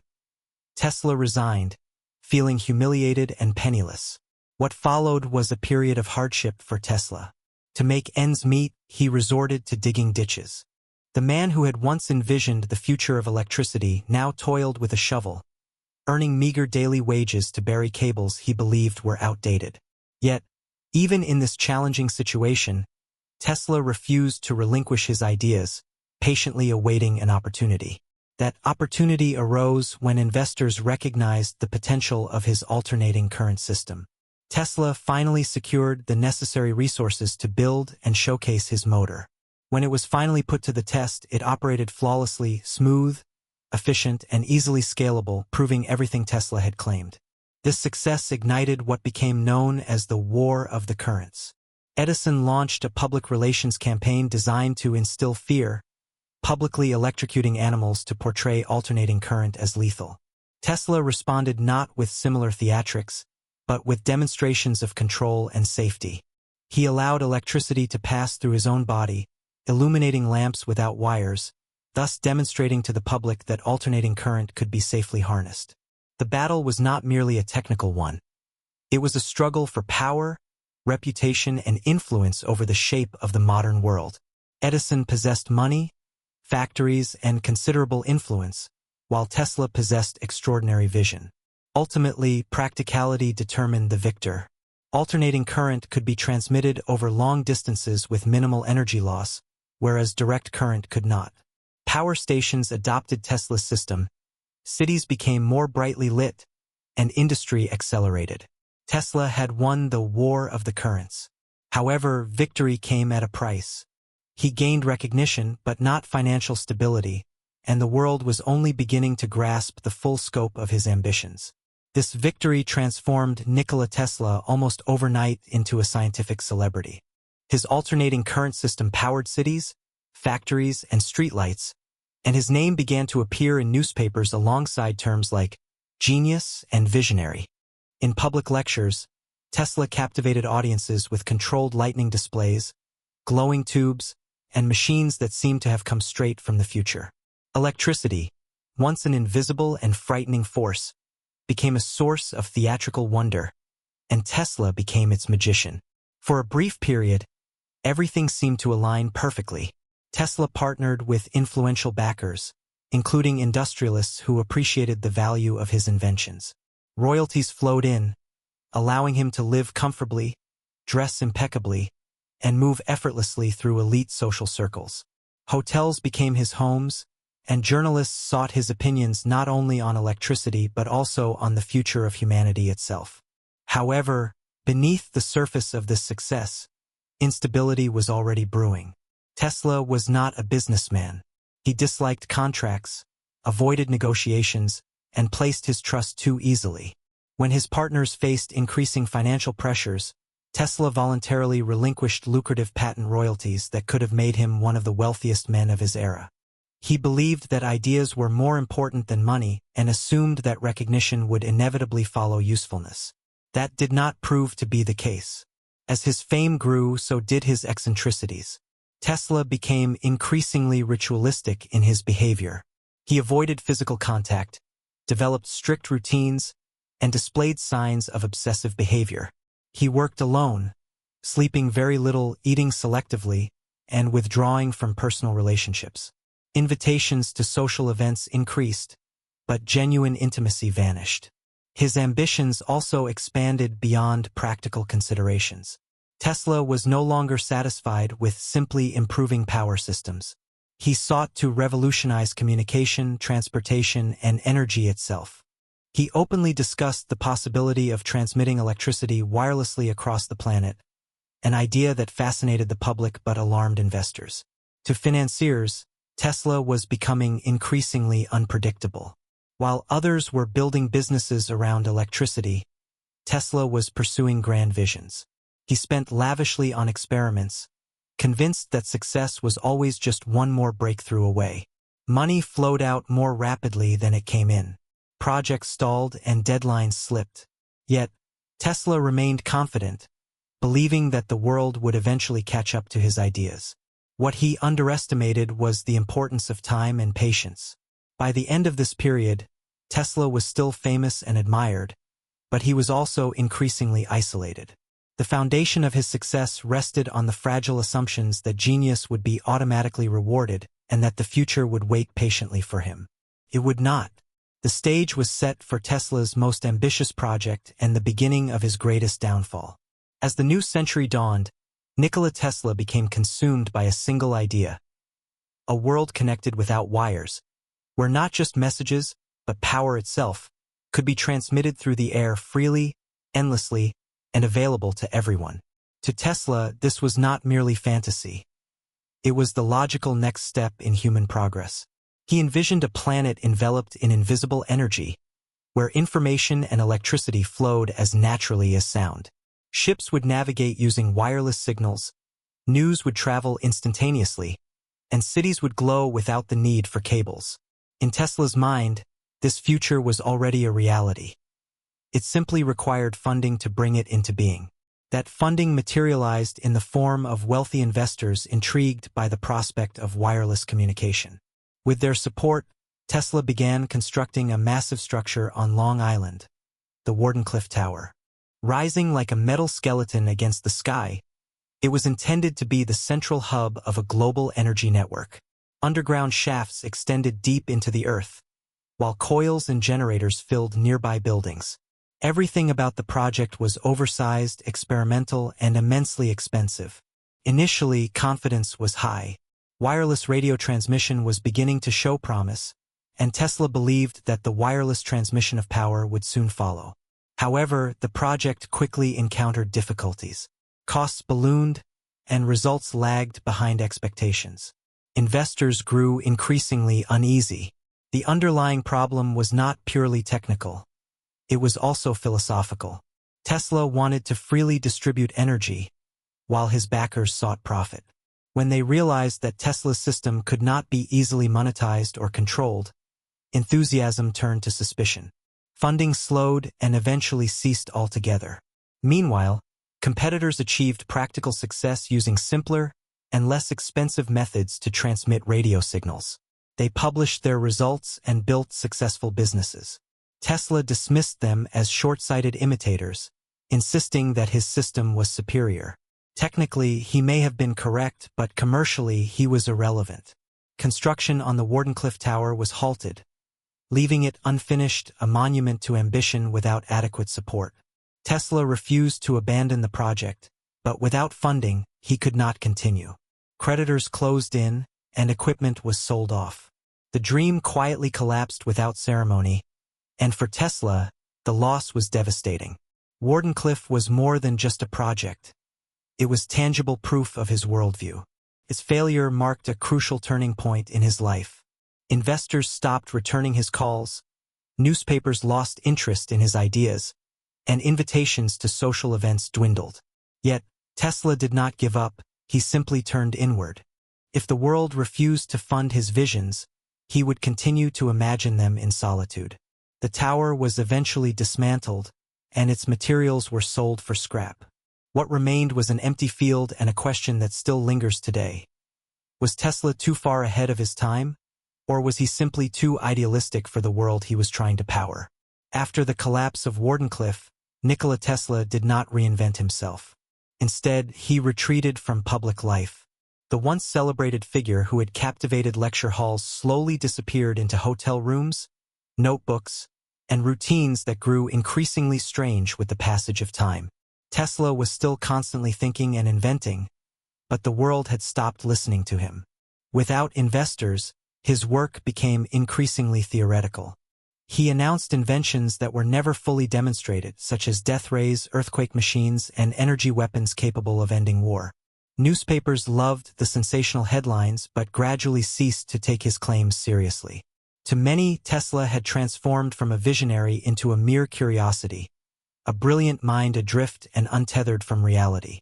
His personal habits hardened into rigid rituals. He developed an extreme aversion to germs, compulsively washing his hands and refusing to touch objects handled by others. He demanded precise numbers, especially multiples of 3, in his daily activities. He avoided physical relationships entirely, believing that celibacy preserved mental clarity. Whatever focus these rigid rules had once provided him, They now served only to isolate him further from the world. Financially, his situation worsened. Tesla moved from one hotel to another, charming managers into extending him credit based on his faded reputation. He paid when he could and promised future earnings when he could not. Former partners distanced themselves, and new investors never materialized. The world had moved on to mass production, corporate laboratories, and teamwork, while Tesla remained fiercely independent and alone. Yet, his mind never ceased to function. He filled notebooks with diagrams, equations, and predictions. Some of these were wildly impractical, while others were eerily accurate. He spoke of wireless communication devices small enough to fit in the palm of a hand, envisioned global information networks, and described remote-controlled machines decades before they became a reality. These prescient ideas passed largely unnoticed, buried beneath his growing reputation for eccentricity. Tesla's loneliness deepened, but so did his attachment to ideas over people. He formed emotional bonds not with colleagues, but with animals, particularly pigeons. He cared for injured birds, fed them daily, and spoke of one particular pigeon with special affection, claiming that it meant more to him than any human relationship he had ever experienced. To the outside world, Tesla appeared tragic, even pitiful. Once celebrated, now ignored. Once wealthy, now dependent. However, this superficial view overlooked something essential. Tesla never believed that success was measured by comfort or recognition. He believed that ideas mattered more than their acceptance. Even as his reputation faded, the systems he had helped to create continued to expand. Cities grew brighter, industries grew louder, and alternating currents spread everywhere. Tesla may have been disappearing from public view, but the world around him was still powered by his ideas. In his final decades, Nikola Tesla lived in a strange state of contradiction. His name remained famous, yet his physical presence had become almost spectral. He was invited to birthdays, anniversaries, and interviews not because people wanted to fund his work, but because he symbolized a fading era of lone inventors. Tesla had become a living monument. He spent his days moving between New York hotels, most notably the Hotel New Yorker, living in increasingly modest rooms. His income came from small stipends, occasional lecture fees, and the quiet support of admirers who felt that the world owed him something.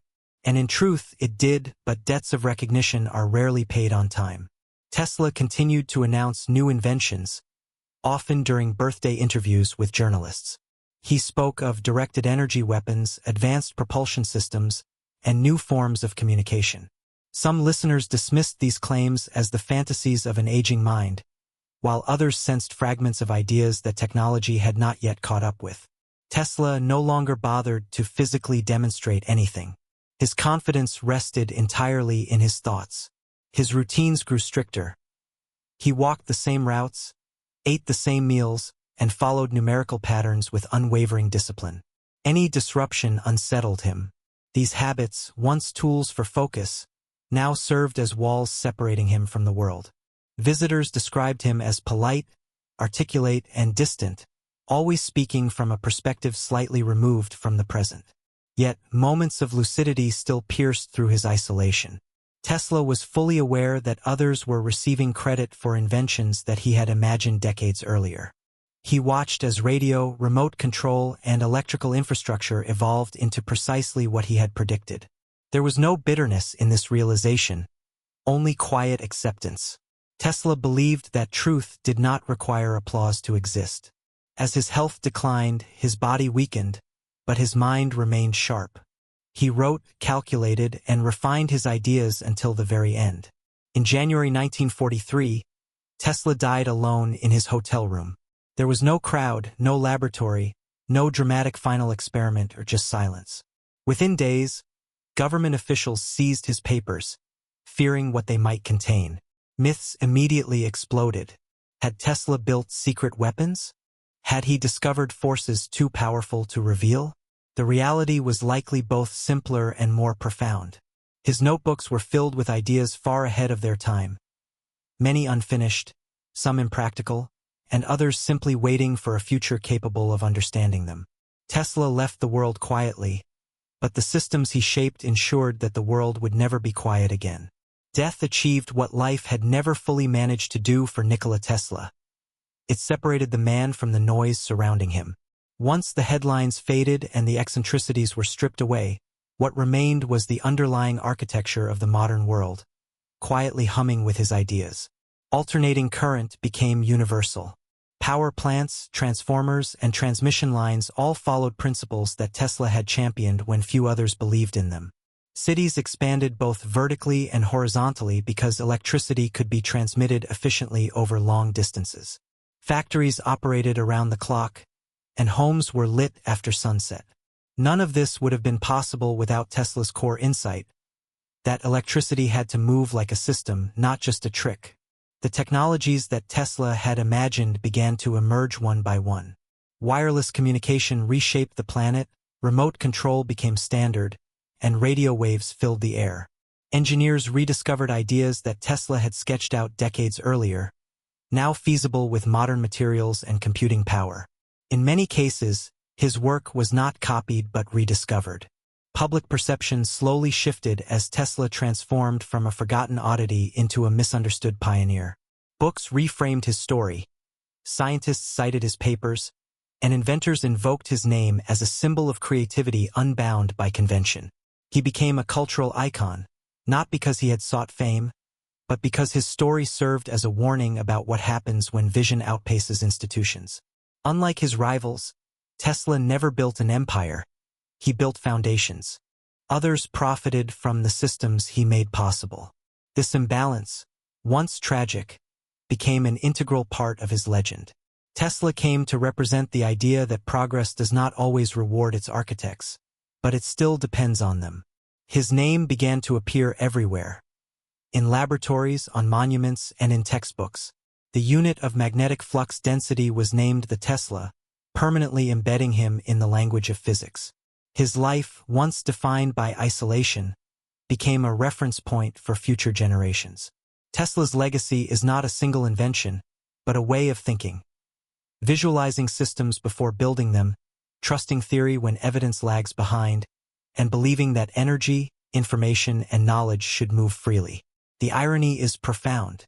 Tesla dreamed of a world powered without wires, yet his greatest triumph lies in the wires themselves. Carrying alternating current across continents and powering lives he never met in cities he never saw.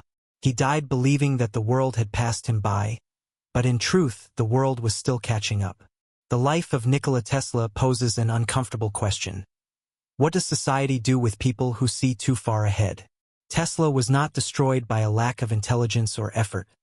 He was undone by a mismatch between his visionary ideas and the systems designed to support them. Tesla believed that ideas should serve humanity before profit, and that belief shaped every major decision he made, costing him dearly. While others aggressively pursued patents, built corporations, and protected revenue streams, Tesla loosened his grip, giving away rights, ignoring contracts, and trusting that usefulness would eventually translate into support. History demonstrates that this rarely happens. His story reveals a harsh truth. Progress is often built by people who are not rewarded by it. The world tends to prefer refinements over revolutions, predictable returns over uncertain leaps of faith. Tesla offered leaps. Investors wanted ladders. Yet it would be a mistake to frame his life as purely tragic. Tesla lived exactly as he chose. He rejected compromise, routine, and convention, not because he failed to understand them, but because he refused to submit to them. He traded comfort for clarity, stability for possibility, and applause for conviction. Tesla also reminds us that innovation does not progress in straight lines. Ideas can emerge decades before the tools exist to support them. Being right too early can often appear identical to being wrong. Tesla's wireless dreams, dismissed during his lifetime, are still unfolding today, not in the precise form he envisioned, but certainly in spirit. His loneliness, often emphasized, was not solely imposed by the world. It was partly a choice. Tesla prioritized ideas above all else. He prioritized relationships over societal systems and focused on the future more than the present. This single-mindedness granted him extraordinary focus, but also led to extraordinary isolation. Modern culture often portrays Tesla as a misunderstood martyr or a secret genius, but the reality is far more nuanced. He was a complex figure, brilliant yet difficult, generous yet rigid, a visionary, but also flawed. He was, in essence, human. What truly endures is not the romanticized myth, but the tangible infrastructure he created. Every time a city illuminates at night, every time electricity courses through hundreds of miles of wires without interruption, Tesla's innovative thinking is actively at work. His reward wasn't applause or immense wealth. It was permanence, a lasting impact on the world. Tesla's life underscores a crucial lesson. The future doesn't always lavish rewards upon its architects, but it fundamentally cannot exist without them. Some minds are simply not designed to conform to the constraints of their time. They are destined to reshape it. And perhaps the true measure of a life lies not in the ease with which it is lived, but in the enduring legacy of its ideas. Long before maps became objects that could be folded or hung on a wall, they existed as fundamental ways of thinking. Ancient humans didn't embark on mapping endeavors purely out of curiosity. Survival was the key motivator. Getting lost in a pre-GPS world could very well mean death. A map wasn't about modern-day precision. Instead, it was intrinsically linked to memory, survival instincts, and the very meaning of existence. The earliest maps existed in the realm of the mind long before they took physical form. People committed landmarks, constellations, coastlines, seasonal changes, and well-trodden paths to memory. Knowledge was meticulously stored within stories, songs, and rituals. Turn where the river bends, stop before the red hill, travel when this particular star rises. These were the mental directions. Space was learned through repetition and experience, not through precise measurement. When humans finally began to represent the world visually, their goal wasn't simply to create a copy, but to explain it, to capture its essence and meaning. Early maps highlighted the elements that mattered most to their creators and users. Water sources were often exaggerated in size and importance. Dangerous areas were conspicuously marked. Sacred sites were placed at the very center of the map. Distances were frequently irrelevant. Importance was everything. This explains why ancient maps often appear peculiar to modern eyes. Rivers may flow in seemingly impossible directions. Cities might appear larger than mountains. The sky and earth might overlap. These weren't errors or mistakes. They were deliberate choices reflecting priorities and values. A map served as a tool, not a perfect mirror reflecting reality. Mapping was also fundamentally an act of asserting control. To name a place was to lay claim to it. To draw a boundary line was to assert authority and ownership. Kings mapped territories for taxation purposes. Priests charted the heavens to interpret fate and divine will. Travelers mapped routes to ensure safe returns home. Every map, therefore, inherently carried power and bias. Crucially, ancient peoples didn't separate space from time in the way we do today. A place's significance and characteristics changed dramatically depending on the season, the prevailing weather conditions, or the ritual calendar. A road traversable in summer might vanish under winter snows. A river crossing safe one month could become treacherous the next. Maps were dynamic and adaptable. Even when etched in stone or clay, the heavens were mapped alongside the earth, forming a holistic view of the world. Stars served as celestial roads. Constellations functioned as calendars, guiding agricultural practices, travel plans, warfare strategies, and religious observances. To map the world was, in essence, also to map time itself. Unlike modern maps designed for universal use, ancient maps were rarely intended for strangers. They presupposed shared knowledge and understanding. Users were expected to already possess a familiarity with the land. The map served as a visual aid, reminding them of the relationships between places, people, deities, and cyclical events. At its core, mapping was an act of imagination firmly rooted in direct experience. It posed one essential question: what aspects of the world are important enough to remember and pass on? Before the advent of grid systems, north arrows, and standardized scales, maps were essentially stories told visually. They weren't intended to show the world as it existed everywhere, but to depict it as it mattered to those who lived within its bounds. The earliest surviving physical maps originate from Mesopotamia, and they reveal a critical insight right away. Mapping began in cities, not in the untamed wilderness. When humans transitioned to settled, permanent existences, space became something to organize, divide, tax, and ultimately defend. The map, therefore, was born alongside the rise of bureaucracy. Mesopotamian maps weren't drawn on fragile paper. Instead, they were pressed into durable clay tablets using the same cuneiform script used for recording laws, accounts, and prayers. This immediately tells us something vital about how maps were understood. They were official records, important administrative objects, and integral parts of the governing process, not works of art. Most Mesopotamian maps were small in scale and highly selective in their content. They depicted irrigation canals, field boundaries, city districts, and property lines. These were practical documents designed to resolve disputes, allocate land resources, and manage agriculture in a landscape shaped by rivers prone to unpredictable flooding. When the land shifted and changed, the map's authority and accuracy became paramount. However, Mesopotamia also produced something far more ambitious: maps of the entire world as they understood it. The most renowned example is the Babylonian world map, often referred to as the Imago Mundi. On this map, the city of Babylon sits prominently at the center of everything. Encircling it is a circular river, representing the known world, which is further enclosed by a vast cosmic ocean. Beyond that lie triangular regions labeled as distant, dangerous, or simply unknown. This wasn't necessarily a reflection of ignorance. Rather, it was a specific worldview. To the Babylonians, the world was fundamentally ordered around cultural and cosmic importance, not solely on physical distance. Babylon occupied the central position because it was central to meaning, power, and divine favor. The map reflected this inherent hierarchy, not a spirit of exploration and discovery. Text and image worked harmoniously together. Written labels provided explanations where drawings alone fell short. Mountains weren't drawn realistically. They were rendered as symbols. Rivers were straightened for clarity. Scale was largely irrelevant.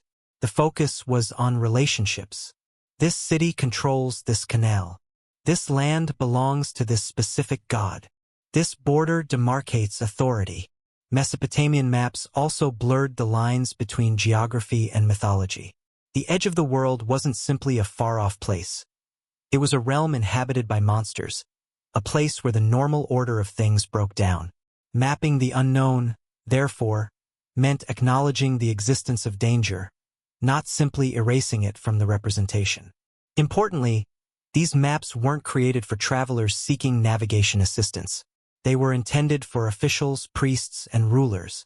Navigation still heavily relied on personal experience and orally transmitted knowledge. The map's primary role was conceptual. It defined the overall structure of the world and one's place within it, not providing step-by-step directions for traversing it. In Mesopotamia, mapping served as an extension of governance and belief systems. To depict the world in clay was to make a profound statement. This is how reality is organized, and this is where you stand within that framework. In ancient Egypt, maps arose from a different set of circumstances, where repetition and precision were paramount. The land itself demanded accuracy and consistency. Each year, the Nile River would flood, effectively erasing existing boundaries and then receding, leaving behind fertile soil but also widespread confusion about property lines. Fields vanished under the floodwaters, and property lines dissolved. To effectively govern, the Egyptians had to redraw the world, in a sense, again and again.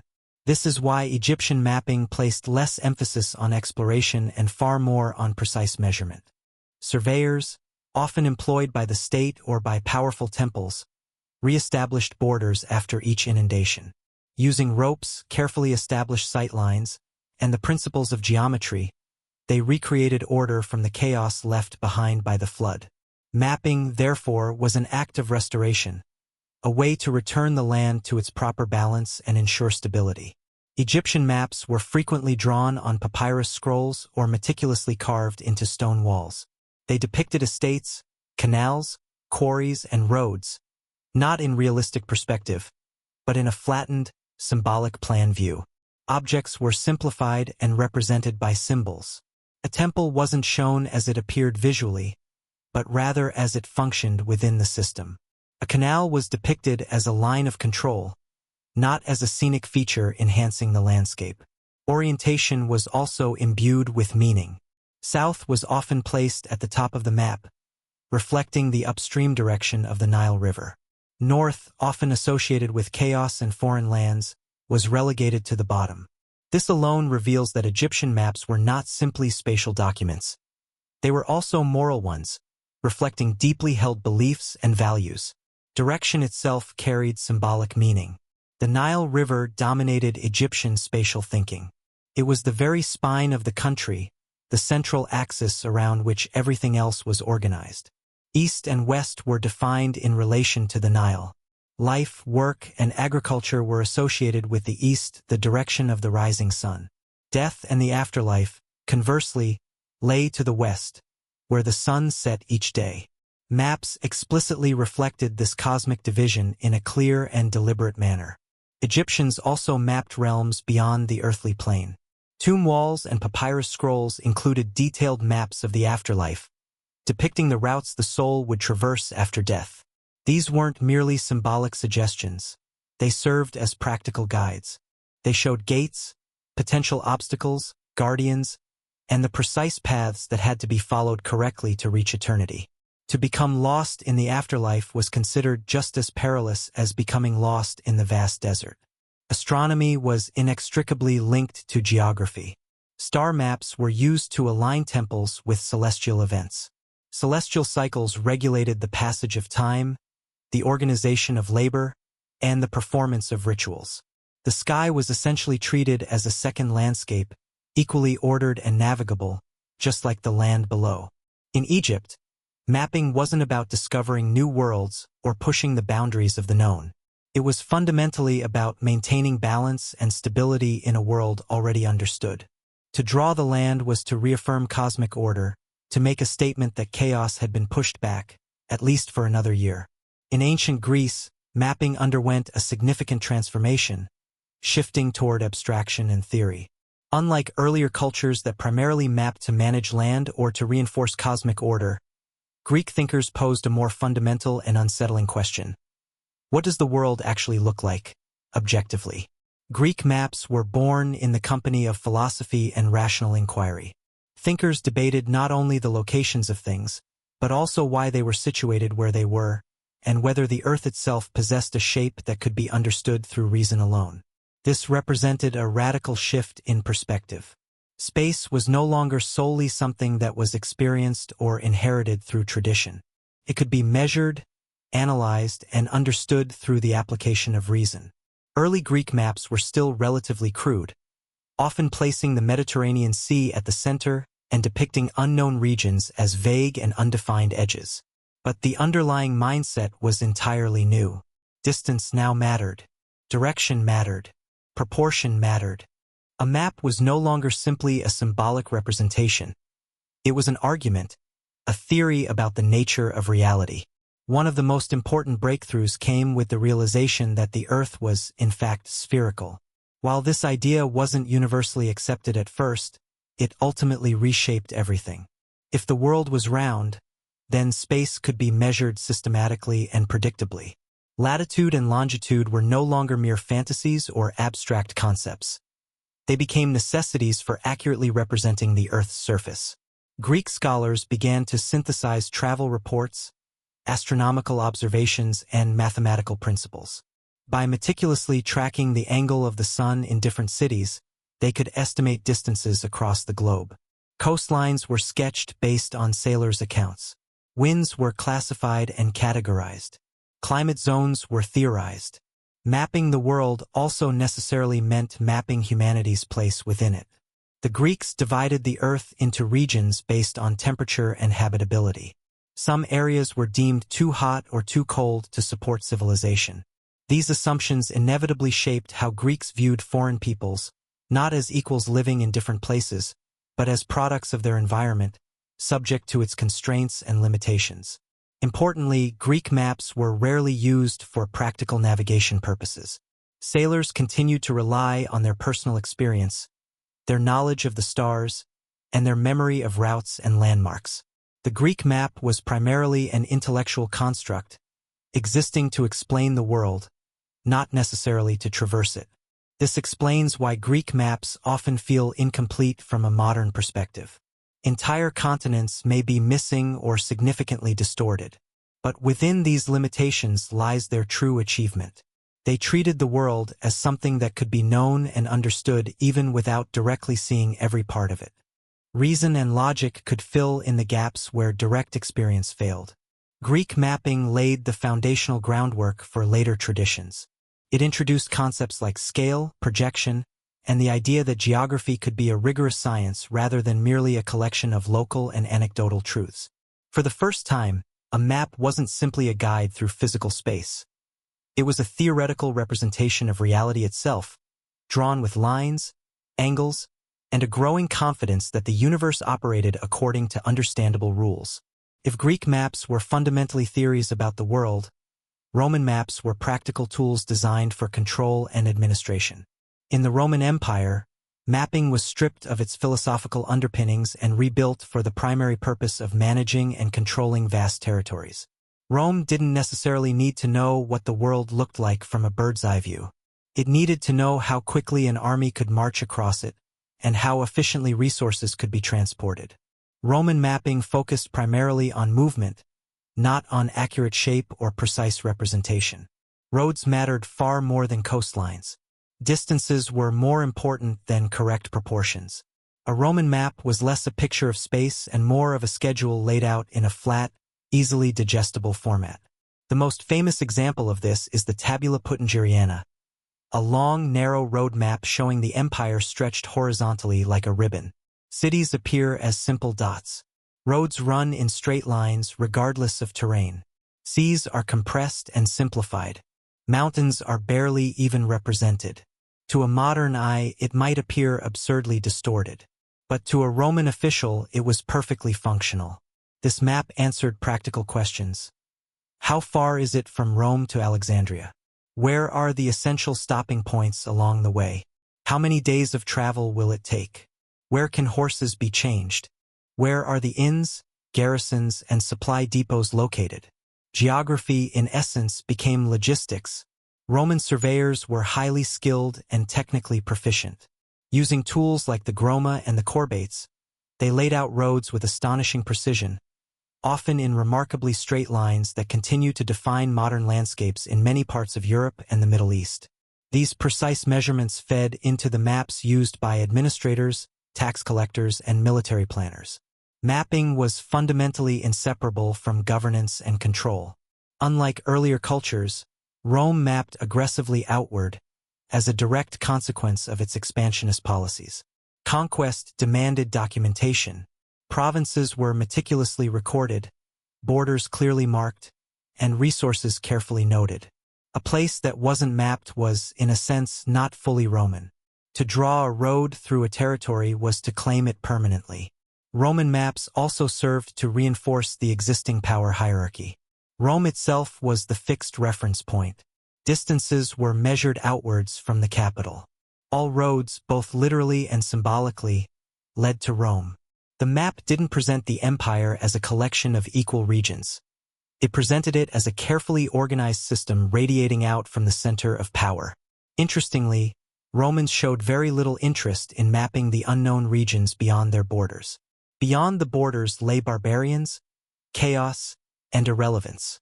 The map essentially ended where Roman control ended. Unlike the Greek spirit of scientific curiosity or the Mesopotamian interest in cosmology, Roman mapping was confident enough to simply ignore what it couldn't dominate or control. For travelers, these maps were rarely carried physically.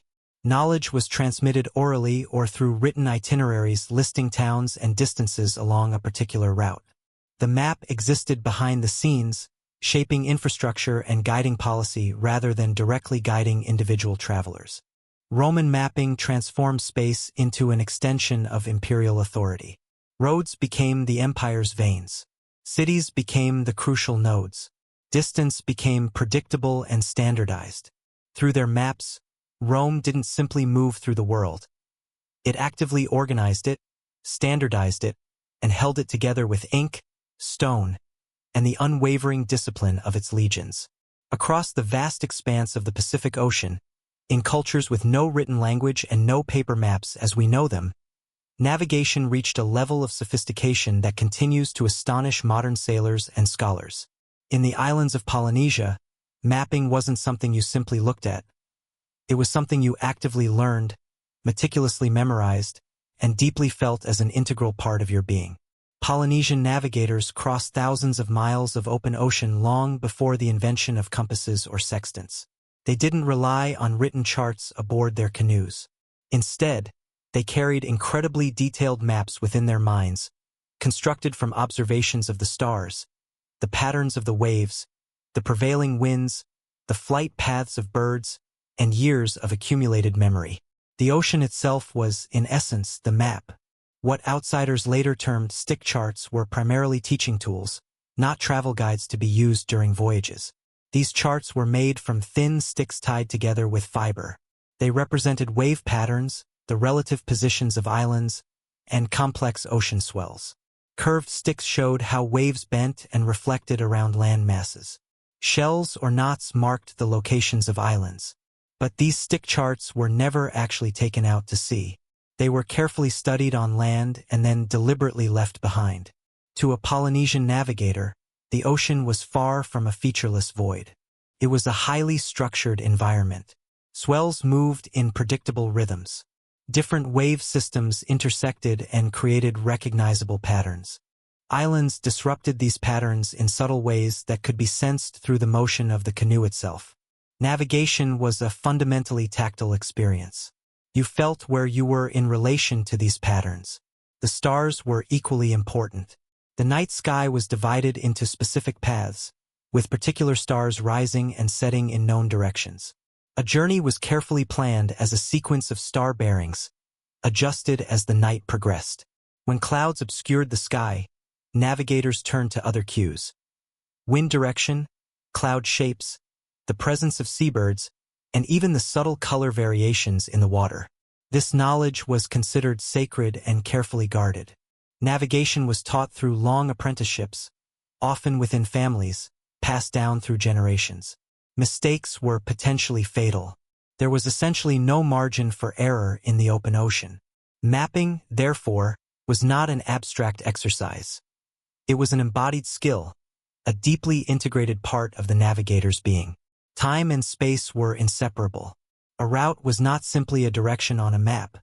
It was also a duration, a precise amount of time spent traveling under specific conditions.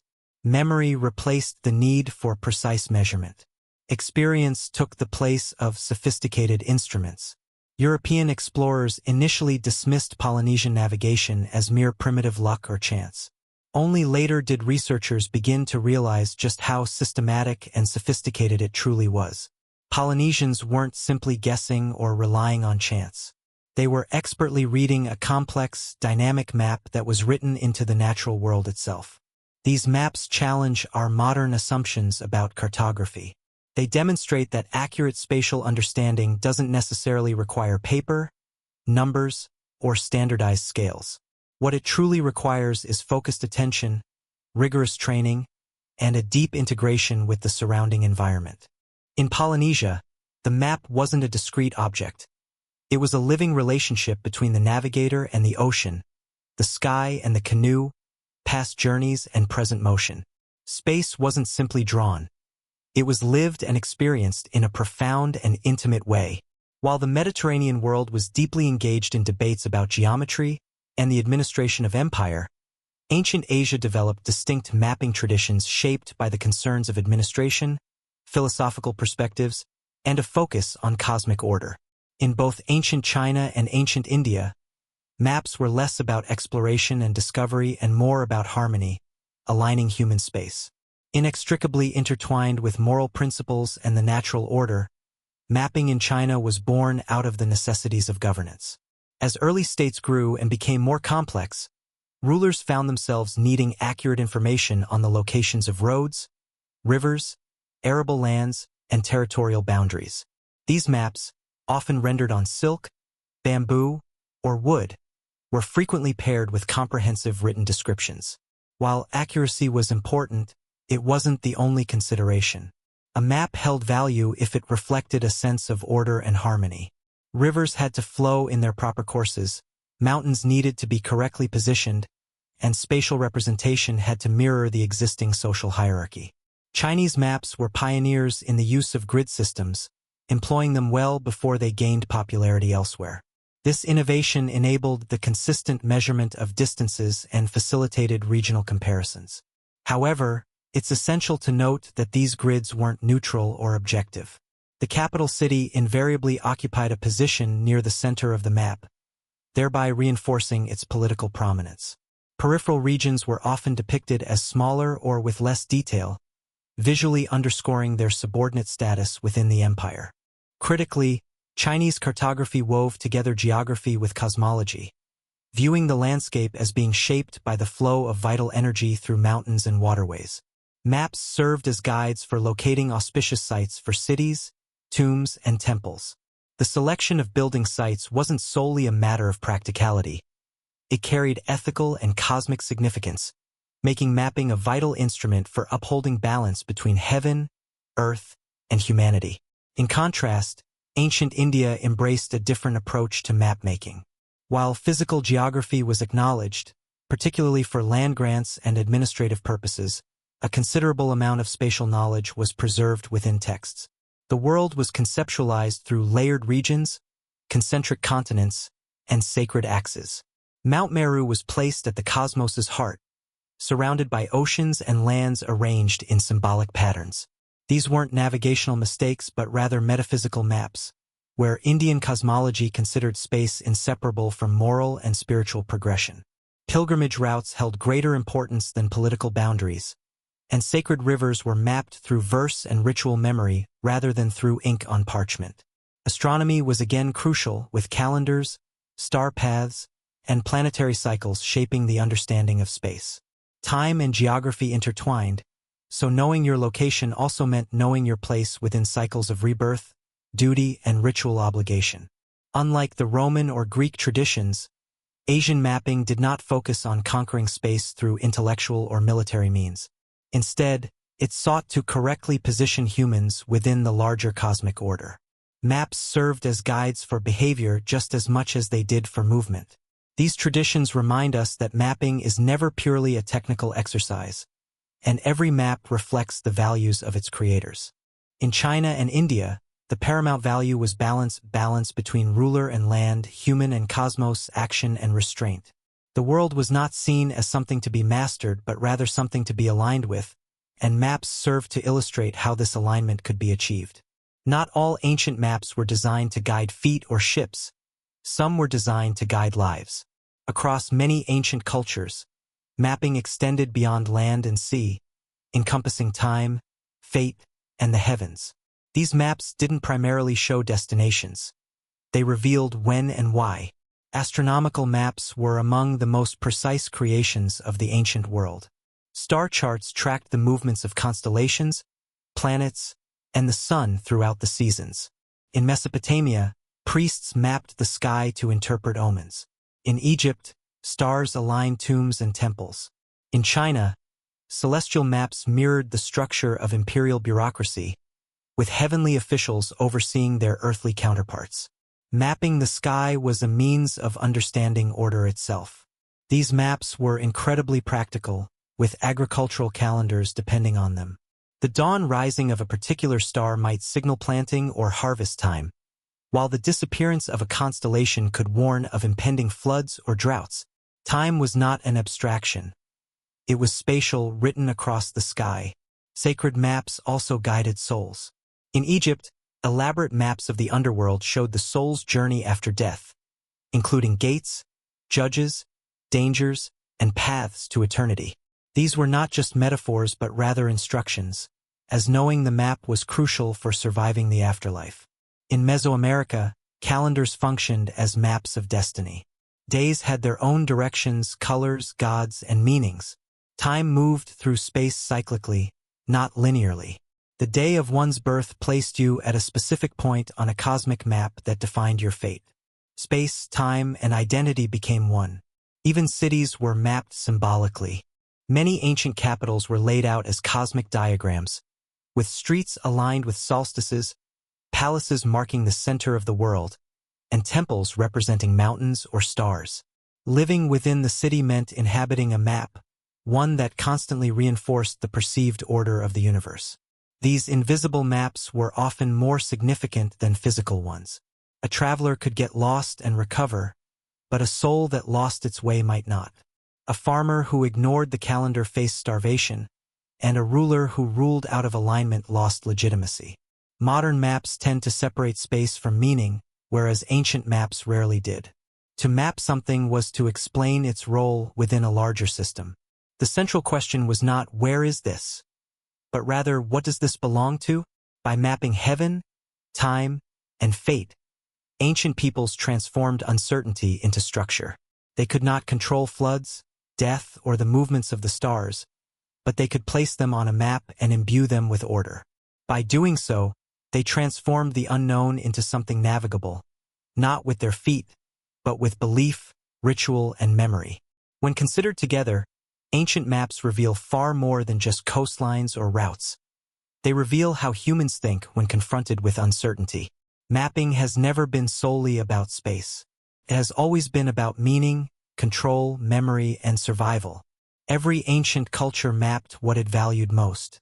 Mesopotamians mapped canals and cities because water and administration were essential to their survival.